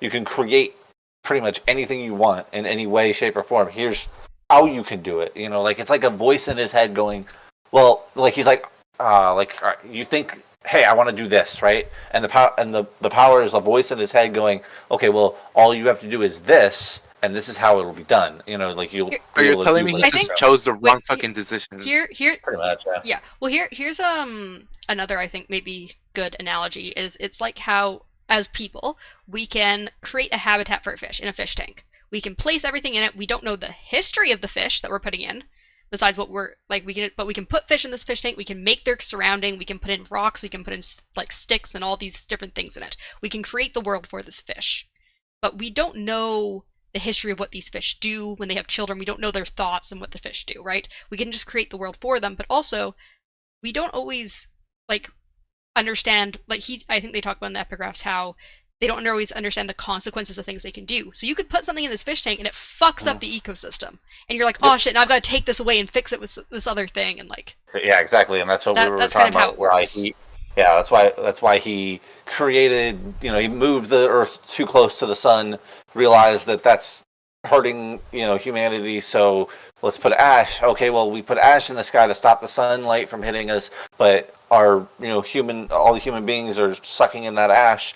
So we need to change the biology of human beings to be able to survive in ash. And like he kept doing that stuff. Like it was trial and error. He just kept doing things until he got to where the world is now today. Yeah. And it says You know, that the new hero of ages in the epigraphs it says knows that about this because when they get the power they gain the history of the power, so they know what Rashek did by just gaining the power. So they're like, oh, I see how Rashek fucked up, so I can learn from that, and so I'm not going to try and do things that are too difficult for me, such as moving the planet like he did. I'm kind of wondering though if like because he lived for 1,000 years supposedly, like so could the power shift bodies? Like could he have basically made a new body for himself? And like the reason I'm saying this in general is like so maybe if we go on the theory that he's not that he did know that that bead existed, maybe he put the bead there so that he could when he reinvented himself into a new body, he could eat that bead and then gain Allomancy once again. Like he wouldn't have Allomancy in the second body, so he needs like it would make sense on why he killed not killed, but he was so invested in terrorist people as well. Like maybe he took their bodies so he would have ferochemy, and then ate the bead so he'd have Allomancy back. Why not just rebuild yourself from scratch? It's another really good idea, yeah. Because like, Well, I mean, I start breaking my own theory about it being the world or whatever, like you have vast knowledge of everything, mainly because if we go by the fact that my theory of this is after he's drank from the or taken the power from the well, Mm-hmm. he would if you had knowledge of everything, he would know why Rashek left the bead there or didn't leave the bead there or who left the bead there. You would know that stuff. So it makes a little more sense. It would make more sense that it's not able to do so because he doesn't know well, that. to be fair, we know that the thought process is not something Ruin can see, so maybe you just can't see it as a god. So you think that it's possible that the hero of ages, just once they take the power, could still know everything people have done, just obviously not what every individual thought. Yeah. Well, yeah, I mean, like, yeah, because Ruin can't read Marsha's thoughts, so. Yeah, Marsha confirms that, like, Ruin can see everything but can't, like, hear what you think. I still believe Ruin is looking for preservation as well. To gain, like, all of his power. I completely forgot, but What? I think I was gonna. You remember when you're like, what do you think the like mist, like what's happening with the mist and all that stuff, or like if it came first and all that? I was I was gonna say, when he was like reshaping the world or whatever, Hmm. doing his little business, uh, I feel like it drained the other the original well was inside the mountain, right? Yeah, so Uh, as far as we know that the from what descriptions we've gotten from Alendi and Rashek, it sounds like the well that Rashek goes to is inside a like cave in a mountain. mhm. And the other one was outside the lake. Yes, this other metallic looking lake that they saw on their way to the well was just like a That random the lake. spirit, yeah, that the spirit stabbed somebody over. Yeah, it was just What like if this random like lake in the mountain. what if like he moved the fucking world and it fucking moved closer to his sun and he fucking evaporated the fucking lake? I made of metal. Well, we don't know if it's like No, it was made of metallic metal. It's though. just Yeah, metallic. yeah, it was metallic. So I'm just assuming it's made out of metal. Um, Wonder. Onwards. anyway, should we continue? Yeah. So we No, then we should end it right here. This is the end of the podcast. uh, Bye. where was I? Oh, okay, I was the covering thing. Sage also calls himself selfish, and Vin replies that he is one of the most selfless people she knows. He replies that she is wrong because although so many people have lost loved ones, he still finds it hard to wake up in the morning and move on like they do. Sage calls himself weak of will and disagrees when Vin disagrees with him, but she says, "How can you be weak of will when you have the will to disagree?" Mm. Sage then asks when Vin got so good at logic, and she says it's because she lives with Elend and married a scholar. She then apologizes Yeah. as she notices Sage thinking about how he almost married a scholar as well. Sage, Oh brief, my god. Sage briefly mentions how the Inquisitors killed the Ferrochemists, even the children, and that he is likely the last one with these powers. Vin then looks sad and apologizes for not being able to give advice like he can. Vin then brings up that she found where the stockpile was, and she etched the words from the metal sheet into a thin sheet of metal for Sage to review. She asks if he'll look at it, but he shakes his head, and she says she needs him. Sage replies that he is doing what he can, but she can still send the sheet of metal to his tent, and he'll at least review it. Vin brings up that Elend wants Sage at the meeting he is holding tonight. Do you think Sage is going to get kind of interested in these words from the different catches, or do you think he's just only going to focus on his religions and he's going to stay uninterested? Well, he just seems like he's gonna be very uninterested in everything until he gets Honestly, over Tindwell. So am I insensitive? I think I'm insensitive, but like that's okay. you were very insensitive. It's okay though. Be uh, insensitive. Do it. so then, before she goes, Finn mentions that she had thought Elend would die at the Well of Ascension. She had the power to save him, but she didn't. She let him bleed. Sage asks how she could do that, and she replies that she knew it was what he wanted, and that Sage had taught her to love Elend enough to let him die. She then leaves. Sage notices that Vin left behind Mare's picture of a flower that Kelsier had passed to Vin years ago. Sage isn't sure why Vin left it for him, but he picks it up and places it into his sleeve before returning to shaving. Why do you think Vin left the picture of the flower to Sage? Forgot. She forgot it. No, I'm mentioning. I mean, like, to be fair, it kind of goes with the conversation they were having. Mm-hmm. Mm-hmm. Sure So did. I don't know. Maybe Vin is a stalker. I think Vin wanted Sage to see something, other than doom and gloom. Chapter 11. The epigraph is the first contract, oft spoken of by the Khandra, was originally just a series of promises made by the first generation to the Lord Ruler. They wrote these promises down, and in doing so codified the first Khandra laws. They were worried about governing themselves independently of the Lord Ruler and his empire, so they took what they had written to him, asking for his approval. He commanded it cast into steel, and personally scratched his signature into the bottom. This code was the first thing that a Khandra learned upon awakening from his or her life as a Mistwraith. It contained commands to revere earlier generations, simple legal rights granted to each Khandra, provisions for making new Khandra, and a demand for ultimate dedication to the Lord Ruler. Most disturbingly, the first contract contained a provision which, if invoked, would require the mass suicide of the entire Khandra people. So what are your thoughts on the Khandra laws and the provision regarding mass suicide? Sounded like a contingency plan. Yep. Like the fucking the little spike in the back of like the Inquisitors. Hmm. Mm-hmm. Also, I was just thinking, there's like dye to make like different colored stuff, right? It's like dresses and all that, right? Hmm. I think at that point I would have fucking like got implants and just started dyeing them just to see what they would look like, bro. Any other thoughts on the epigraph, or should I move on? Oh, good.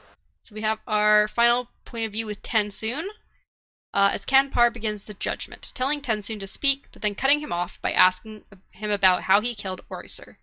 Tensoon is shocked, not having expected this question. He replies that killing a Kandra is not forbidden. Kanpar replies that humans and Kolos who are of ruin kill each other, but Kandra are a preservation and the father and do not kill each other. Tensoon is still confused, as his betrayal of his people is a more serious crime than killing another Kandra. So what do you think about the Kolos being of ruin, even though Tensoon had previously called the Kolos the cousins of the Kandra? Because I think we kind of talked about this in the last book, how it's kind of like all the gods are related, so I see. it would make sense. So the gods are just brothers, and then that's why they're cousins. I mean, like in most mythology, yes. In most mythology, when there are multiple gods, they are related in some way, shape, or form. Alright, that would be fair. Always shapes or forms. I mean, but like, which is to me what makes a lot of mythologies very weird, because just a big family drama that we're apparently involved in. Yeah, you have a lot of gods that are with other gods, and so kind of makes it very weird. What were you gonna say, Darkness? Nothing. It's just like all that stuff. No. So Tensoon replies that he was compelled by his contract and that Kanpar was the one who assigned him to Straff Venture. Kanpar says Straff is like any other man, but Tensoon thinks that he'd learned that this is not true and that Vin is relying on him even if she doesn't know it. Tensoon explains that Straff gave him over to Zane, who then had him kill Oriser to spy on Vin. Kanpar shouts that Tensoon killed one of his own generation, and Tensoon replies that he didn't enjoy killing his generation brother, whom he had known for over 7 centuries, but the contract only says he cannot kill men. Kanpar tries to insist that Kandra are worth more than men, but Tensoon replies that the contract is specific, and he, along with the seconds, were there when the contract was written, so he knows it well. Mm-hmm. So what do you think about the fact that Oriser and Tensoon were generation brothers? Doesn't shock me. I'm kind of sad, because, it's the 3rd fucking generation. I also kind of makes me want to know more about, what Oriser was like, because, apparently Tensoon was the least rebellious of, all the thirds, so what was Oriser actually like? Yeah, I was thinking that too. But to be fair, he was with Kelsier, so... I mean, he was assigned to Kelsier. Yeah, but, come on. It makes sense that somebody that rebellious would be, with Kelsier. Kanpar and Tensoon argue back and forth about him killing Oriser and following his contract. Tensoon thinks Zane's move was genius, even if he didn't like it, as Sven never would have suspected a Kandra to pretend to be another Kandra. Kanpar states that Tensoon is setting a dangerous precedent, and Tensoon realizes that this line of questioning is to make him look like a traitor, so he lacks credibility during his defense of himself. Tensoon then throws the word betrayal back at Kanpar, saying that they allowed a contract to be given to Kelsier, who had been planning on killing their father, and thus led to the death of their father. A different second Kandra named Hunfur sputters that they couldn't have known that Kelsier's plan would succeed where others had failed, that he had paid well. But Kanpar has Hunfur shut up by waving his hand. It's also noted that Hunfur is one of the more dense of the 2nd generation. Doesn't really fit in. Kanpar then asks if they need to move forward or if Tensoon will accept judgment, but Tensoon replies that they both know that the death of Oriser has little to do with why he is here. So what did you think about Kanpar starting with Tensoon killing Oriser instead of going right into Tensoon's main crime? I mean, it was pretty smart. So. To be fair, it can backfire and it can also work out. So. Yeah. Mm-hmm. I mean, it made sense strategically. Yeah, I was low-key hoping though that he would call him out on just simply not doing not getting to the point, Kanpar then asks why Tensoon broke his contract and helped his master's enemy instead. Tensoon briefly thinks back on the day when he watched Zane toy with Vin using A-Team against her when she had none. He had helped Vin against all his training and instincts. Tensoon then announces that he did not break his contract because helping Vin was not breaking his contract, since he was instead serving a greater contract, the first contract. One of the seconds shouts out asking how Tensoon could be serving the first contract when the father is dead. Tensoon then shouts out that Vin is now their mother, as she killed the father, and thus the first contract now lies with her. Which doesn't make sense, but sure. The seconds stare in shock at Tensoon's announcement. Tensoon continues, saying he had a duty to help Vin from the moment she took father's place. So yeah, what did you think about Tensoon's defense by saying that Vin has replaced the Lord Ruler? I agree that she's replaced the Lord Ruler. I agree with that part. I don't agree with that it makes her their mother.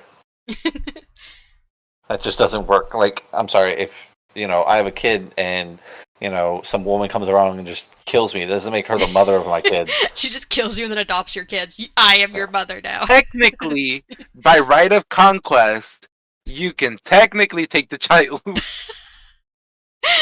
By right of conquest. By right of conquest. Okay. Just don't know why that just came out of nowhere. Made me laugh so much. By right of conquest. I have conquested you. So, like, if I go stab, like, Jesus Me? right now, Please don't I can, stab like, Jesus. I Do you can, like, become the son run of away God? with midnight, you know? But Jesus is not my dad, though. That's not. No, but, that's you know, not like, how that you guys are in a contract, you know? You're not wrong. They are in a contract. They are contractually obligated to be with one another, I mean, we're not contractually obligated to be with each other, but we're Contractually obligated to be with the people, I can also take the cats. No, you cannot take the cats. Yes, the cats yes. are mine. Now that makes way more sense. No, you Like, have to if kill. I go kill Midnight. No, If you I have go kill Midnight and Jesus, I will get Apollo. Got it. Yeah, no, you'd have to just kill me because technically I don't think Jesus is on the adoption papers. Well, then good. All right. Oh, I'm He's just gonna sit there and watch Mythic take the cats. I like to tease Jesus about that. I'm like, the cats are mine. I was the one who adopted them. We technically adopted them. They're my cats. They're not They're yours. They're mine. No, they're my cats. I'm killing you for them. No. They're mine. Anyways, Kanpar finally shouts out that what Tensoon is saying is fantasies and blasphemy. Tensoon then asks if Agree. Kanpar and the Seconds have been out recently, that the world is in upheaval since the death of the Lord Ruler. He says that ruin has come, life will end, the time that the Worldbringers spoke of, perhaps the time for the resolution, is here. So what do you think of Kanpar mentioning the Worldbringers? They come. Because the Worldbringers are the predecessors of the Keepers. They're best buds, you know? Did they have Faircami? Who? The Worldbringers? Yes. So, like, Faircami was around before Rashek took over. I still think Faircami is, like, preservation's power, but okay. Have they explained? Oh, No. maybe an Evergraph later. If they explained what? Midnight? They kind of give a thing about the powers and the three metallic arts and technically where they came from in one of the epigraphs, and I wasn't sure if they mentioned that yet. The three metallic arts, huh? They mentioned the three metallic arts in these epigraphs here. That's not a new thing. The three metallic arts, huh? Yes. Allomancy, Fairchemy, and Hemalurgy. The three metallic arts. Why are you acting like that? Like it's something new that I've given away. Ferulurgy. Anyways, did you guys have any thoughts about them bringing up the Worldbringers specifically here? Because that's kind of a random thing for them to bring up. Nope. Okay. Also, what do you think the resolution is? You know when they were hunting down the Conjure? That. You think that's the time to start hunting the Khandra is coming again? He's saying. Yes. Yes. Okay. Something about the. No, I think it's going to be like the ruins back. So they're going to have to make a decision on something here real soon. Kanpar then tells Tensoon that he's delusional, but Tensoon cuts him off, asking if he should bring up his real sin. Kanpar again tries to speak, but Tensoon speaks over him, telling the whole room of Khandra that he shared their secret with Vin, and that she was able to control him using the Flaw, with Flaw being capitalized. He says that he is certain she had told others that they will again be controlled. He then states that she has the right to know their secret being capitalized. Because she's the mother. She is the mother. They cannot create Khandra or new blessings on their own, and that the trust should be hers. He also states that if this is truly the end, then the resolution comes soon. So what do you think about the Khandra not being able to create new blessings or new Khandra on their own? Shocked me at all. Their father had to make them, so. Which means if Vin is the mother, they should be able to make them too. Well, that was actually my next question was, do you think this means that Vin could create new blessings and new Khandra? If she really is taking over for the Lord Ruler. No, I think it's an actual power thing. Like you have to actually have the power of the well to do so. Well, they've been making Khandra though every 100 years, and Rashek only had the power that one time, as far as we know. Vin's also taken the power at one point. Although I guess she didn't really take it, she released it. Yeah, I would say so, but maybe. She'd have to Well- have retained some of the knowledge, you know? To be fair, do we even know if like taking the power, like Reshek wouldn't just like let him have some of it for like a long while? We don't know. We do know that he calls himself the Splinter of Affinity, so maybe he has a splinter of the power till he died. Or he just kept taking the power because he knew where the well was, so he just kept going in Well, there taking it. I don't think it like. Well, maybe you're right. I think Vin kind of implies in the next chapter that the power is only there once every 1,000 years, so you can't Yes. take it more than once every 1,000 years, and he died before it had fully come back. Yeah. So he was gonna take it. Imagine like you survive 1,000 years and right before you're like ready to You're go like, again. Yeah, you're like, I'm good. I'm gonna do this. I'm gonna make sure that the deepness doesn't take over again, and then you die like a year or two before By the it's same back. people you might be trying to fucking protect. You're like, you bastards. I would have been so pissed. I would have haunted them, like all of them. How do we know he's not? Yeah, we don't know that he's not haunting them. Maybe he is the mist spirit. That'd be cool. I miss him. You miss him. You miss Reshek. Yeah, I miss Reshek too. Khanpar then shouts for Tensoon to be silent, and then says that he has demanded judgment and it will come. Tensoon looks up at the alcoves of the first generation, but they say and do nothing. Tensoon thinks about how he hasn't spoken to them in centuries as they limit contact to just speaking with the seconds. Khanpar then announces the first generation have said nothing and thus have not been swayed by Tensoon's words, and that Tensoon's sentencing will be decided in a month. Tensoon isn't sure why they would wait a month, but he bows his head and hopes that his words would inspire his people to action. So what do you think about the lack of response from the first generation? I just realized I'm gonna call him Kung Pao. Khanpar? You're gonna call him Khanpar. Okay. He compels people to do things. I can see it. I was thinking about Kung Pao Chicken, but okay. Compal. Oh, okay. Never mind. Did you guys have any thoughts though about the lack of response from the first generation? They probably believe him, and they're like, "Ooh, he's making some good points. Vin might be the mom, so you know, They're puppets.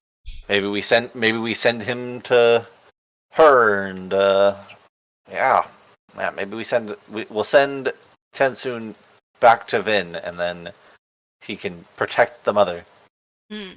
So, chapter 12. The epigraph is, Reshek moved the Well of Ascension, obviously. It was very clear of him. It was very clever of him. Perhaps the cleverest thing he did. He knew that the power would one day return to the Well, for power such as this, the fundamental power by which the world itself was formed, does not simply run out. It can be used and therefore diffused, but it will always be renewed. So knowing that the rumors and tales would persist, Reshek changed the very landscape of the world. He put mountains in what became the north and named that location Terrace. Then he flattened his true homeland and built his capital there. He constructed his palace around the room at its heart, the room where he would meditate, the room that was the replica of his old hovel and terrace, a refuge created during the last moments before his power ran out. So my question is, in future Mistborn books, do you think we will get other Hero of Ages every time the well refills? As I said, I feel like there's different Hero of Ages for different whales, but okay. Even if they do refill. Do you have any thoughts, Mythic? I mean, I've already stated the fact that I think the Hero of Ages is just a symbol; it's not an actual person. So, I don't think there is a Hero of Ages. I think somebody's got to come around and be a hero, and they're just known as the Hero of Ages. Okay. Need a hero. So we have Ellen's I'm holding out for a hero. We have Ellen's point of view as he gets ready, and Vin tells him she's worried about Sazed. Ellen says he'll get over his problems, as he must have lost people before. Vin, however, says this is different. What an asshole! I swear to God. Yeah, he's kind of an asshole. I'll just get over it. Don't worry. You're a little heartless here, Ellen. I'll just get over it. You know. Vin, however, says this is different, and that when Tyndall died, he lost his faith. Ellen points out his Church of the Survivor pin, but Vin says that he may be part of the church, but he doesn't really believe, not like Sazed did previously. Vin also says she's worried about Breeze, as he also seems to be pushing himself too hard. He's afraid, and he shows it by overcompensating. Ellen replies that she's almost as bad as he is about reading people's emotions. Vin replies that they're her friends, and she knows that they're slowly giving up, one by one. Ellen replies that he'll do something to fix it, and he thinks that is his job, to make everything better. So what did you think about Ellen feeling like he has to make everything better? It's his job, so. Mm-hmm. We switch to Vin's point of view, and time skip to the meeting. The group is studying a map of the Empire, and Vin is sitting in the back. Although she now trusts people, she still likes to sit in the back and watch them all. Although maybe there is one person she didn't trust, which is Set, who is there along with his son. Ellen explains the map that they are looking at and how everything outside the larger circle gets less than 4 hours of daylight, and everything inside it gets 4 hours or more. There is also a smaller circle in the center, and Ellen replies that this is the guess of the area of what will get enough sunlight that summer to support crop growth. In the back of Vin's mind, Reen's voice tells her that hope is for the foolish. So what do you think about Reen's voice being back? Got Reen again, guys. I was hoping he would be gone forever. Oh, that's a. Well, we know it can't be natural. Come on. So, I mean, it's italicized. It's not spoken out loud. no, don't matter. It just means Wait, it's a different god. Was gods when When Rin spoke, it was it bold? I'm pretty sure it was just written in like yeah, normal but I'm saying quotations. but when Ellen's brother, I can't remember what the fuck his dude's name is now. Yeah, Zane. That's what we were talking about. When God was talking to Zane, was it italicized? I believe when God was talking to Zane, it was in quotations. And this isn't in quotations? No, I think I talked about this in the last book. How we talked about briefly how it may be a little bit different, but we're not. But you guys weren't sure because Finn hears Reen's voice in italics, like it's a thought, whereas Zane did hear God Like as an actual quotations. voice, yeah. Yeah. Like an However, actual voice. I'd have to go back and scour the book to make sure it was every single time. I do know at least a few times it was in quotations, but I can't 100% remember if it was every single time the voice was in quotations. It's just for a Zane. different god, bro. It's That's my preservation. theory. Yeah, I preservation. wanted to say preservation, but I'm not sure, bro. I think what there are if only it's two gods in deepness? this. Choosing a Yeah, maybe. Choosing another person. A host. yeah. There you go. That's what I wanted to say. A host. Yeah, choosing their host. So Finn then notes that Also, there's... wait. Oh, go ahead. Do you remember? No. Yeah, it's because there was Do this you part remember? where someone, I don't know if it was Inquisitor, if it was Marsh, it was I don't even know, but it was like, it was referring to Vin as her, as in like like capital her, you know. It's so hard to describe. Oh, mean, like when Zane was dying, like when he was like, I thought Vin would save me because you never told me to kill her, and God is like, of course I never told you to kill her. Yes, that. I don't remember Okay. if that's capitalized or not. Yeah, because she's the one that's going to release me, so why would I do that? Yeah. I don't remember, So- but yeah, God specifically says, like, of course I wouldn't tell you to kill her. There's so much. Okay, whatever. Got stuff to think Well, through. A lot to read into, yeah. So Vin notes they are a small group of only 9 if you count Set's son Njornden. His name is so Milner. fucking... Mjolnir, yeah. Mjolnir. The only Got it. person missing was Spook, who was doing reconnaissance in the north. Vin stares at the map and notes that the circle for crop growth next summer is smaller than the central dominance. Ellen states that even that circle won't support crops by next winter. Do you think they will survive until next winter, or will either ruin or humanity be defeated before then? I mean, I don't think they're going to survive till next week, so, you know. You think the whole book is gonna be within the next week? No, but they got a lot of As plans. soon as for that them. like small circle, like as soon as the mists reach there, that's where like everything's going down. So you think it's gonna be like during the summer is when the book will end? I guess. Also, you know what I realized? Yeah. They're all just in a mini battle royale.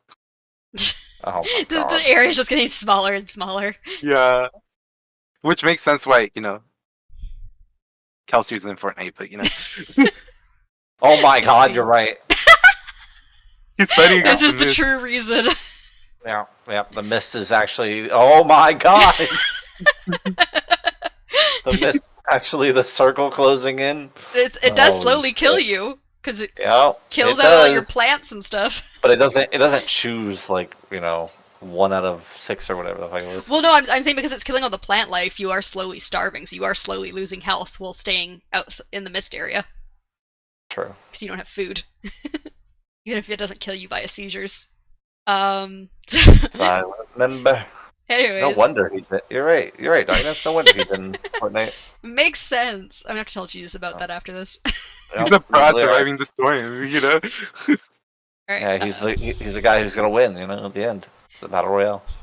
So Ellen states he needs options, and that Kelsier was recruited them to do the impossible, and this situation seemed pretty impossible. Set pipes up that he wasn't recruited by Kelsier, but instead pulled into this, and Ellen says he doesn't care enough to apologize. Breeze brings up that they could look to the Well of Ascension, but Vin replies that the power is used up and likely won't be back for another 1,000 years. Ham brings up plants that need little sunlight, such as mushrooms. He says there must be other plants that can live with a similarly small amount of light. Breeze points out...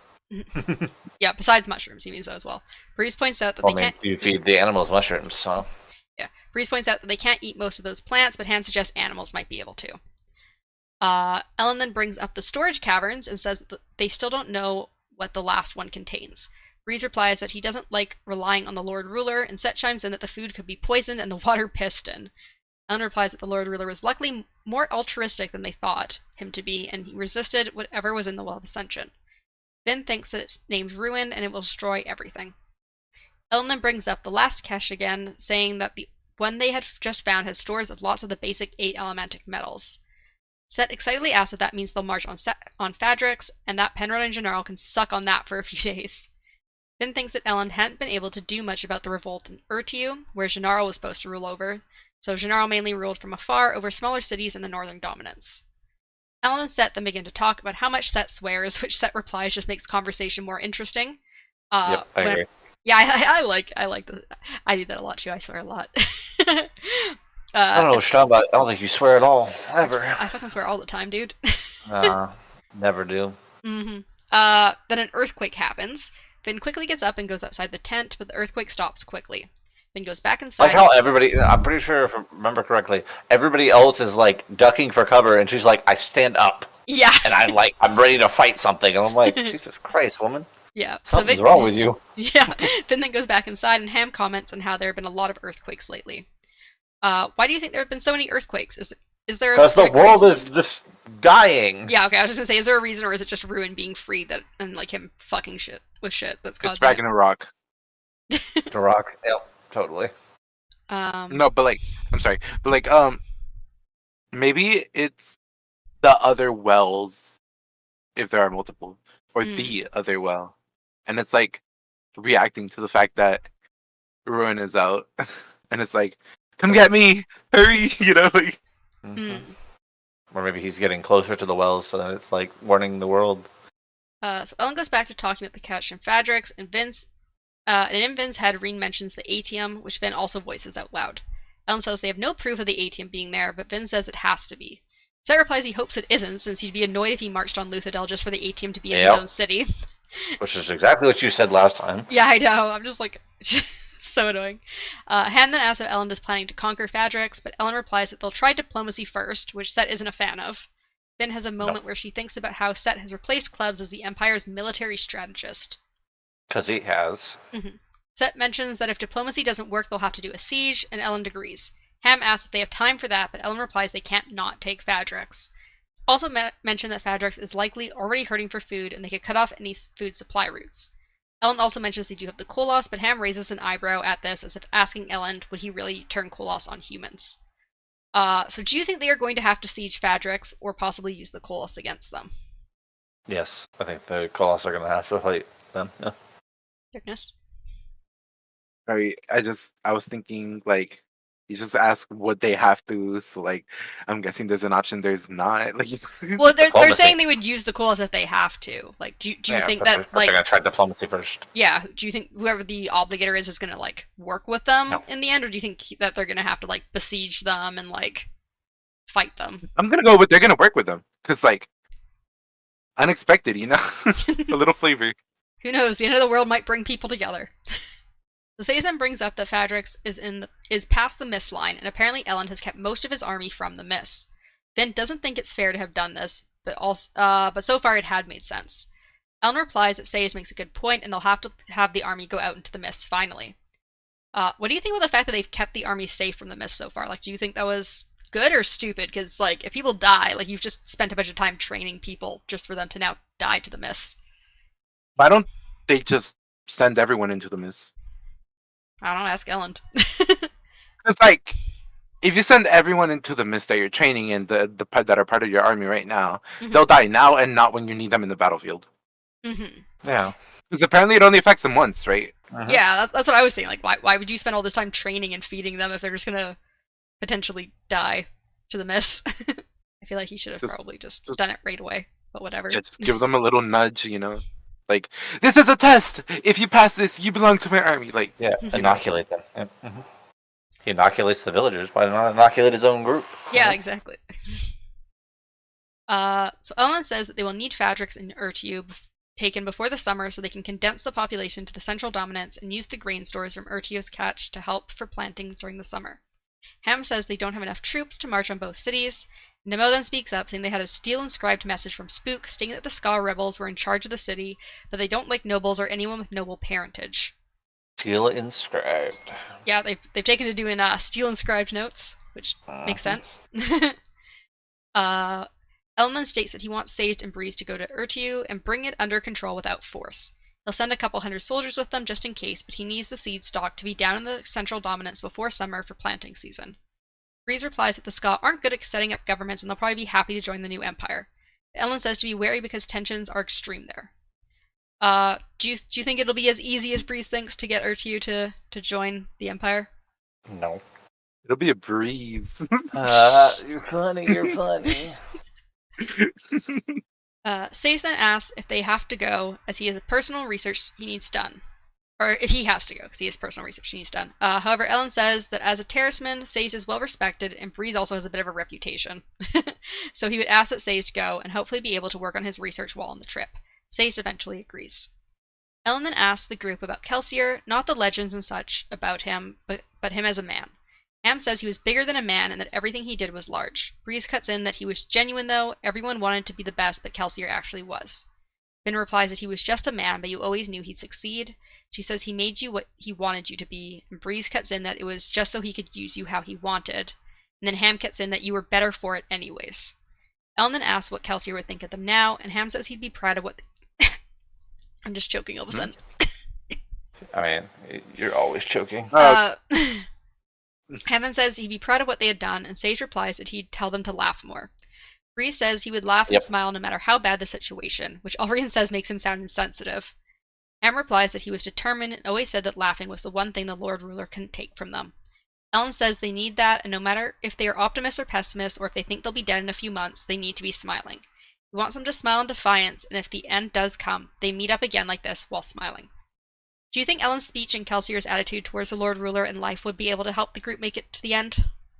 Yeah, till their inevitable death, yes. Till their end, yeah. Yep. Hey, just smile your way through it, no worries. So Set then says he doesn't know how he ended up with them, and Breeze laughs and says, of course Set knows why. He was threatened to be killed if he didn't join them. Ellen looks to Vin and she gives him a nod. The speech was good. She hopes that this will help the crew keep moving forward. Ellen then says that Breeze, Sage, and Alria need to go talk to the scribes about their supplies they will need for their trip. He also tells Ham to send word to Penrod to work on cultivating plants that can grow with very little sunlight. And then he asks Demo to pass the word on to the men that they march tomorrow. And then we're on our final chapter, chapter 13. Our epigraph is Hemalurgy, it is called. Because of the connection to blood, it is not a coincidence, I believe, that death is always involved in the transfer of powers via hemalurgy. Marsh once described it as a messy process. Not the adjective I would have chosen. It's not disturbing enough. Did you guys have any thoughts about that? We kind of already connected the hemalurgy blood thing, I feel like, when I think Mythic brought it up pretty quickly. Yeah. Oh. So did Darkness, though. I'm pretty sure Darkness made the blood thing, but... Oh, did Darkness? I'm sorry, Darkness. I keep giving all your shit to Mythic today. No. It's okay. Fine. It's okay. Darkness has a lot of good stuff, okay? You know, gotta give him some credit. I know, I'm sorry. Jeez. Don't worry, Darkness. I'm here to give you credit for everything. Why am I here? But yeah, did you guys have any thoughts? This epigraph? Man knows about I thought it was allergy. Ooh. I thought it was cool. He should definitely like write a book or something. Yeah, he should definitely be writing epigraphs or something in books. You know, it just makes sense. So for this chapter, we have Marsh's point of view as he thinks that he is missing something. Ruin's attention has been focused elsewhere lately, so he has more time to himself than usual. He didn't struggle because it would bring Ruin's attention. He decides that he doesn't want Ruin's attention because the bliss that it brings is false. He wonders what he is missing as the Kola's army of 300,000 that he is with hasn't moved in That's a lot of weeks. people. Yeah, and was relentlessly killing itself. He notes that they are stationed in the north near Terrace and that he is the only Inquisitor with the Kolos currently. He is also the only Inquisitor he's also the Inquisitor with the most spikes, having 10 new ones, and thus it Yep. made him the most powerful of the Inquisitors. And I have a theory. So why do you think Ruin has left this large Kolos army up here in the north for weeks without any instructions? He's getting an army ready to fight something big, I'm sure. He's busy communicating with the first generation of Conjure. Also, what do you think about the number of spikes that Marsh now has? I think Wait. Ruin is getting ready to take over Marsha's body completely. That's what I was gonna say. I think Marsha's going to become a puppet, not a puppet, a skin suit for him. He's damn. becoming a host, and he's gonna Yep. be the one that fights as Ruin in the final battle. Yep. Interesting. And I think Sayes is going to be the one that fights as Preservation in the end of days. So Marsh What and did you say What if Terrace? what if like the deepness is its entity and it chose Vin, so she fights as the deepness? Interesting. Vin fights both. Oh yeah, they have to. Ruin and Preservation have to team up together. No, don't do that. Ruin's not actually a bad guy, you know, but really, Vin's been the bad person the whole time. So Marston thinks that nothing matters as Ruin can't be beaten and the world will end. He thinks back on his past, how he left the rebellion after Kelsier and Marsh had been sent to the pits of Hathsin.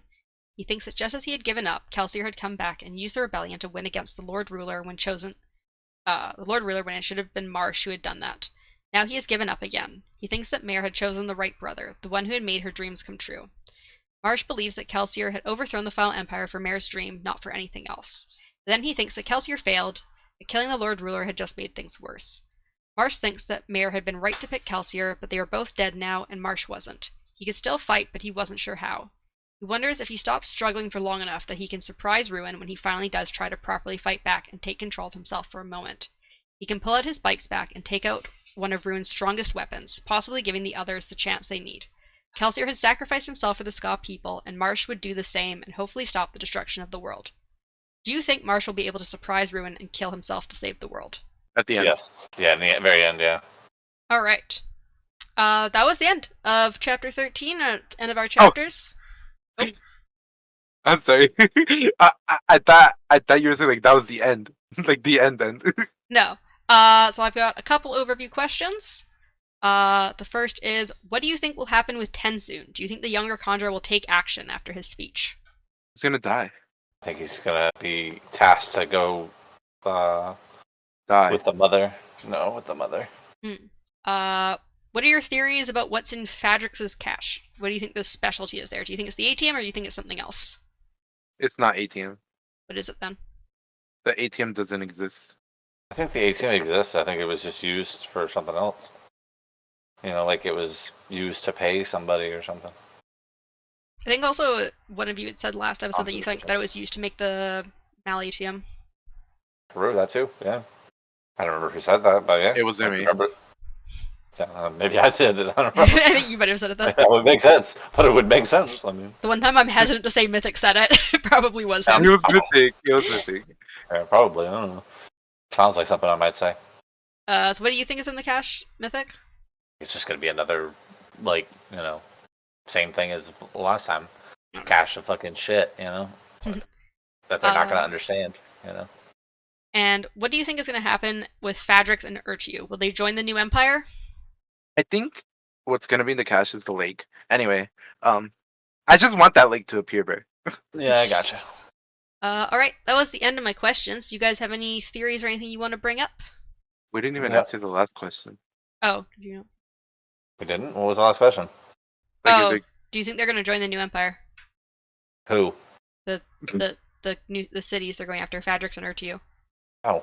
Are you asking this like as in Fuck you, willingly or like? Yeah, like, forcefully? Yeah, like, will they end up joining? I don't think They're gonna join regardless. Yeah, It's just yeah, I think how they're they're gonna be gonna forced join. to, but I don't think they're doing it willingly, that's for sure. The Obligator is gonna be besties with Ellen. What do you mean? For sure. Totally. All right. So yeah, any other theories or anything you want to mention before we end the episode? Get in the comments. Oh my. Nah. All right. Well, next episode we'll be doing chapters 14 to 21 and starting part 2, which is called Cloth and Glass. Mm-hmm. Yeah, look forward to that, and we'll see you next week. Bye. Bye. Bye.